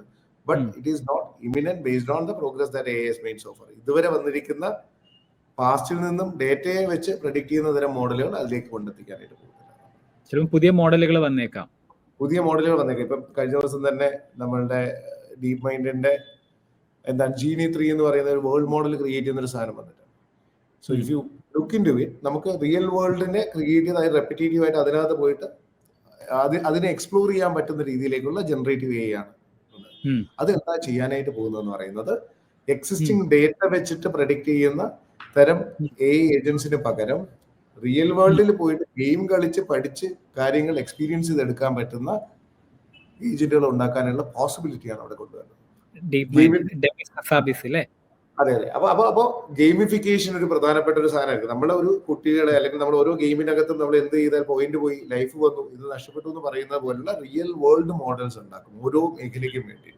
ഡിസാസ്റ്റർ മാനേജ്മെന്റ്, അപ്പൊ അതിനകത്ത് ഇന്നത് ചെയ്യുമ്പോൾ ഇന്നത് ചെയ്യണമെന്ന് ആ ഏജന്റിനോട് പറഞ്ഞു കൊടുക്കുന്നില്ല. ഏജന്റ് പോയിട്ട് എന്ത് ചെയ്യുന്നു, തന്നെ ഓരോന്ന് ചെയ്യുമ്പോഴത്തേക്ക് ലൈഫ് നഷ്ടപ്പെട്ടു, അടുത്തത് ചെയ്യുന്നു. അപ്പൊ അത് പിന്നെ അത് തനിയെ തന്നെ അത് റിപ്പീറ്റ് ചെയ്ത് ഒരുപാട് പ്രാവശ്യം ട്രെയിൻ ചെയ്ത് കഴിയുന്ന സമയത്ത് അൺഎക്സ്പെക്ടഡ് ആയിട്ടുള്ള കാര്യങ്ങൾ വന്നു കഴിഞ്ഞാൽ എന്ത് ചെയ്യണമെന്ന് തനിയെ പഠിക്കുന്ന രീതിയിലേക്ക് വരും. അപ്പൊ ബെറ്റർ ലിസണിംഗ് ഉള്ള ബെറ്റർ പുതിയ മോഡലുകളും എമർജ് ചെയ്തേക്കാം. അതായത് ട്രാൻസ്ഫോമേഴ്സിനപ്പുറം ഒരുപാട് കാര്യങ്ങൾ റിസർച്ച് നടക്കുന്നുണ്ട്, അത് ഇനിയും വരാനായിട്ടുണ്ട്. അപ്പൊ അതിനകത്ത് AGI സാധ്യമാകാനുള്ള റിസർച്ചുകൾ മുമ്പിലോട്ട് പ്രോഗ്രസ് ചെയ്യുന്നത് ഇത്തരം എക്സ്പെരിമെന്റ്സിലൂടെ ആയിരിക്കും. It will take more time to reach there. നിലവിൽ നിങ്ങൾ ഇന്ന് ചെയ്തുകൊണ്ടിരിക്കുന്ന ജോലികൾ ചിലപ്പോൾ ജോലികൾ അല്ലാണ്ടായി മാറാൻ അധിക സമയം വേണ്ടി വരില്ല. എന്താ വെച്ചാല് പല ആൾക്കാരും പ്രെഡിക്റ്റ് ചെയ്യല്, ഫ്യൂച്ചറിനെ പ്രെഡിക്റ്റ് ചെയ്യല് എങ്ങനെയാ വെച്ചാല് ഇപ്പൊ എന്തൊക്കെ കാണുന്നുണ്ട് ഇത് അതിലേക്ക് എത്തുമോ എന്നുള്ള ഒരു ചിന്തയിലാണ്. അപ്പോൾ ChatGPT ഇതിപ്പോ അതിലേക്ക് എത്തുമോ ഇല്ല, ചിലപ്പോൾ ഇത് എത്തുന്നുണ്ടാവില്ല. നിങ്ങൾ പറഞ്ഞ പോലെ ഒരുപാട് പുതിയ സംഭവങ്ങളായിരിക്കാം ആ ഒരു പാത്ത് കംപ്ലീറ്റ് ചെയ്യുന്നുണ്ടാവും, അല്ലെങ്കിൽ ആ ഒരു final piece of the puzzle fill ചെയ്യുന്നത് വേറൊരു പുതിയ ടൂൾ ആയിരിക്കാം. ബട്ട് ദെൻ ഈ മേഖലയിലുള്ള പ്രോഗ്രസ് ഒരിക്കലും പിറകിലേക്ക് പോവില്ല എന്നുള്ള ഒരു റിയാലിറ്റി ഉണ്ട്. അപ്പൊ ജനറലി പറയാനുള്ളത്, പലപ്പോഴും ആൾക്കാർക്ക് ഉണ്ടാവുന്ന ഒരു ബയാസ് ഉണ്ട്, എന്താ വെച്ചാൽ കുറച്ച് കഴിഞ്ഞിട്ട് നോക്കാം അല്ലെങ്കിൽ സാവധാനം നോക്കാം എന്നൊക്കെ കരുതിയിട്ട്. പക്ഷേ ഈ കണക്ഷൻ മിസ്സാവുന്നതോട് കൂടിയിട്ട് നമ്മൾ ഇതിന്റെ കൂടെ സഞ്ചരിക്കുന്നില്ല എന്നുണ്ടെങ്കിൽ പലപ്പോഴും നേരത്തെ പറഞ്ഞ ആ മസിൽ ബിൽഡിങ് നടക്കുന്നില്ല. അപ്പോൾ പുഷപ്പ് ചെയ്യുന്ന ഒരു എഫക്റ്റിനെ കുറിച്ച് നേരത്തെ പറഞ്ഞിട്ടുണ്ടായിരുന്നല്ലോ. അപ്പോൾ ആ മസിൽ ബിൽഡിങ് നടക്കുന്നില്ലെങ്കിൽ നമുക്ക് വലിയ വെയിറ്റുകളൊന്നും ചിലപ്പോൾ പിന്നീട് എടുക്കാൻ കഴിയാത്ത ഒരു സാഹചര്യം സൃഷ്ടിക്കപ്പെട്ടേക്കാം. ഒരു പോയിന്റ് കൂടി എനിക്ക് പറയാനുണ്ട്. നിങ്ങൾക്ക് എന്തറിയാമെന്നുള്ളതിനേക്കാളും നിങ്ങൾക്ക് ആരെയൊക്കെ അറിയാമെന്നുള്ളത് വളരെ പ്രാധാന്യമുള്ളൊരു ലോകത്തിലേക്കാണ് നമ്മൾ പോകുന്നത്. ബിക്കോസ് നിങ്ങൾ ചെയ്യേണ്ടത് ഇത്ര മാത്രമേ ഉള്ളൂ, അത്തരം ചർച്ചകൾ നടക്കുന്ന ചാനലുകൾ ഫോളോ ചെയ്യുക. ഇപ്പൊ ഉമ്മറിനെ പോലുള്ള ആൾക്കാരെ ഫോളോ ചെയ്യുന്ന ആൾക്കാരായതുകൊണ്ടാണ് നിങ്ങൾ ഇതൊക്കെ കേൾക്കാൻ തന്നെ ഇരിക്കുന്നത്, അല്ലെ? You have to break your echo chambers. നിങ്ങളുടെ ചുറ്റുമുള്ള ആൾക്കാരുടെ ആവറേജ് ആണ് നിങ്ങൾ പറയുന്നത് തന്നെ അവർക്കും അറിയാമെങ്കിൽ നിങ്ങൾക്ക് എല്ലാം അറിയാവുന്ന ഒരു അഹങ്കാരത്തിലേക്ക് നിങ്ങൾ എത്തും. You are unconsciously incompetent. നിങ്ങൾ ഇൻകംപീറ്റന്റ് ആണെന്ന് നിങ്ങൾക്ക് അറിയില്ല. കാര്യം എന്റെ കൂട്ടുകാർക്ക് അറിയുന്നല്ല എനിക്കും അറിയാമെന്ന് പറയുന്ന ഒരു അഹങ്കാരത്തിലേക്ക് നിങ്ങൾ ആ എക്കോ ചേമ്പേഴ്സ് പൊട്ടിച്ച് പുതിയ കാര്യങ്ങൾ ചർച്ച ചെയ്യുന്ന ആ ഭാഗം ഒന്നുകൂടെ റിപ്പീറ്റ് ചെയ്യോ? ചിലപ്പോൾ അഥവാ റെക്കോർഡഡ് ആയിട്ടില്ലെങ്കിൽ ഇതായിപ്പോയി, നെറ്റിന് എന്തോ ഒരു ഇഷ്യൂ ഉണ്ടായിരുന്നു. ആ ഭാഗം ഒന്ന് ലാസ്റ്റ് പറഞ്ഞ ഭാഗം. ഓക്കെ. നിങ്ങൾക്ക് എന്തറിയാമെന്നുള്ളതിനേക്കാളും നിങ്ങൾക്ക് ആരെയൊക്കെ അറിയാമെന്നുള്ളത് വളരെയേറെ പ്രാധാന്യമുള്ള ഒരു വേൾഡിലേക്കാണ് നമ്മൾ പോകുന്നത്. നമ്മളൊരു ഹാബിറ്റാറ്റ് ആണ്. നമുക്ക് ചുറ്റുമുള്ള കുറെ ആൾക്കാരാണ് നമ്മുടെ ഹാബിറ്റാറ്റ് ഉണ്ടാക്കിയിരിക്കുന്നത്, അല്ലെ? നമ്മുടെ ചുറ്റുമുള്ള ആൾക്കാർ ആവറേജ് ആണ്. അവരുടെ സംഭാഷണങ്ങളും നമ്മുടെ സംഭാഷണങ്ങളും നമുക്കറിയുന്ന കാര്യങ്ങളിൽ മാത്രമായിട്ട് ചുരുങ്ങുന്നുണ്ട് എങ്കിൽ നമുക്ക് എല്ലാം അറിയാമെന്നൊരു അഹങ്കാരത്തിലേക്ക് നമ്മൾ എത്തും. വളരെ ഫിക്സ്ഡ് മൈൻഡ് സെറ്റോട് കൂടി വി നോ എവരിത്തിങ്. അത് അൺകോൺഷ്യസ്ലി ഇൻകംപീറ്റന്റ് ആണ് നിങ്ങൾ എന്നുള്ള തിരിച്ചറിവ് നിങ്ങൾക്ക് തരേണ്ടതിന്റെ ഒരു സൂചനയായിട്ട് നിങ്ങൾ എടുക്കുക. ബിക്കോസ് നിങ്ങൾ എന്തൊക്കെ നിങ്ങൾക്ക് അറിയില്ല എന്ന് നിങ്ങൾക്ക് അറിയില്ല. അതാണ് അവിടുത്തെ പ്രശ്നം. അപ്പോ നമ്മുടെ ഏറ്റവും വലിയൊരു കോമഡി അതാണല്ലേ, നമുക്ക് എന്തൊക്കെ അറിയില്ല എന്നുള്ളത് നമുക്ക് അറിയില്ല എന്നുള്ളതാണ്. അപ്പൊ ഇത്തരം ചാനലുകൾ ഫോളോ ചെയ്യുന്നത് വഴി നിങ്ങൾ നിങ്ങളുടെ എക്കോ ചേമ്പേഴ്സ് പൊട്ടിക്കുകയാണ്, അല്ലെ? ഇങ്ങനെ കാര്യങ്ങൾ ഉണ്ടെന്ന് ഉമറിനെന്ന് അറിയുന്നു. പക്ഷേ ഇത്തരം കാര്യങ്ങൾ നിങ്ങൾക്ക് എന്താ നിങ്ങളുടെ മേഖലയിൽ പ്രവർത്തിക്കാൻ പറ്റുന്നതെന്ന് നോക്കുകയും അത്തരം ആൾക്കാരുടെ കൂടെ സഞ്ചരിക്കാനായിട്ടുള്ള അവസരങ്ങൾ. ഞാൻ ഒരു സജഷൻ പോലെ എങ്ങനെ പറയാം, അതായത് നമ്മുടെ വീഡിയോയുടെ താഴെ നിങ്ങൾക്ക് ഒരുപാട് ചോദ്യങ്ങൾ ഇത്രയും കേട്ട സമയത്തൊക്കെ ഉണ്ടായിട്ടുണ്ടാകും. അപ്പൊ ആ ചോദ്യങ്ങൾ ഇതിന്റെ താഴെ പറയുകയാണെങ്കിൽ നമുക്ക് ദീപു ചേട്ടനെ ഒരു തവണയും കൂടെ കൊണ്ടുവരാം. ഒരു തവണയല്ല, ഒരുപാട് തവണ വേണമെങ്കിൽ ദീപു ചേട്ടന്റെ അവൈലബിലിറ്റി അനുസരിച്ച് നമുക്ക് കൊണ്ടുവരാം.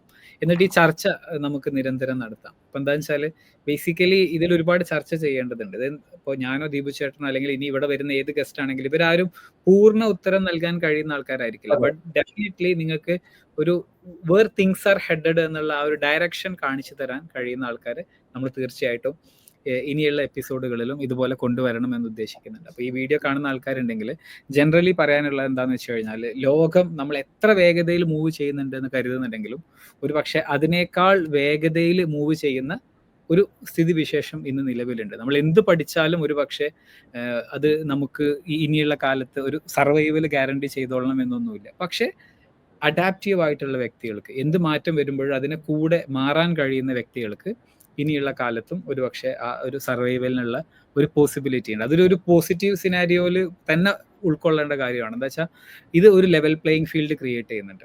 എപ്പോൾ വേണമെങ്കിലും, അതായത് ഈ മൊമെന്റിൽ തുടങ്ങിയാൽ പോലും നമുക്ക് ഓടിയിട്ട് മറ്റുള്ളവരുടെ മുൻപിൽ എത്താൻ. ഒരു കാലത്തൊക്കെ നമ്മൾ ലോകത്തിലെ ടെക്നോളജിയുടെ അപ്പോസ്തലന്മാർ അമേരിക്ക എന്നൊക്കെ പറയുന്ന ആ കാലം മാറിയിട്ട് ഇന്ന് ഈ ആക്സസ് ടു ഇൻഫോർമേഷൻ നമുക്ക് കൂടി അങ്ങനത്തെ ഒരു ലെവൽ പ്ലേയിങ് ഫീൽഡ് ക്രിയേറ്റ് ചെയ്യുന്നുണ്ട്. അപ്പോൾ അതിന്റെ മെസ്സേജ് പാസ് ചെയ്യുക. തുടക്കത്തിൽ ദീപു ചേട്ടൻ്റെ ഒരു സ്വപ്നം പറഞ്ഞിരുന്നല്ലോ, അതായത് കേരളത്തിൽ നിന്നൊക്കെ നല്ല വേൾഡ് സ്റ്റാൻഡേർഡ്സ് ഉള്ള സ്റ്റാർട്ടപ്പുകൾ ഉണ്ടാവുക എന്നുള്ള ഒരു ഡ്രീമിലേക്ക് കോൺട്രിബ്യൂട്ട് ചെയ്യാൻ കഴിയുന്ന ഒരുപാട് മൈൻഡുകൾക്ക് ഇന്ന് ഈ ഒരു ചർച്ച ഗുണപ്രദമായിട്ടുണ്ടാവും എന്ന് വിശ്വസിക്കുന്നു. മറ്റൊരു എപ്പിസോഡിൽ നമുക്ക് വീണ്ടും കാണാം.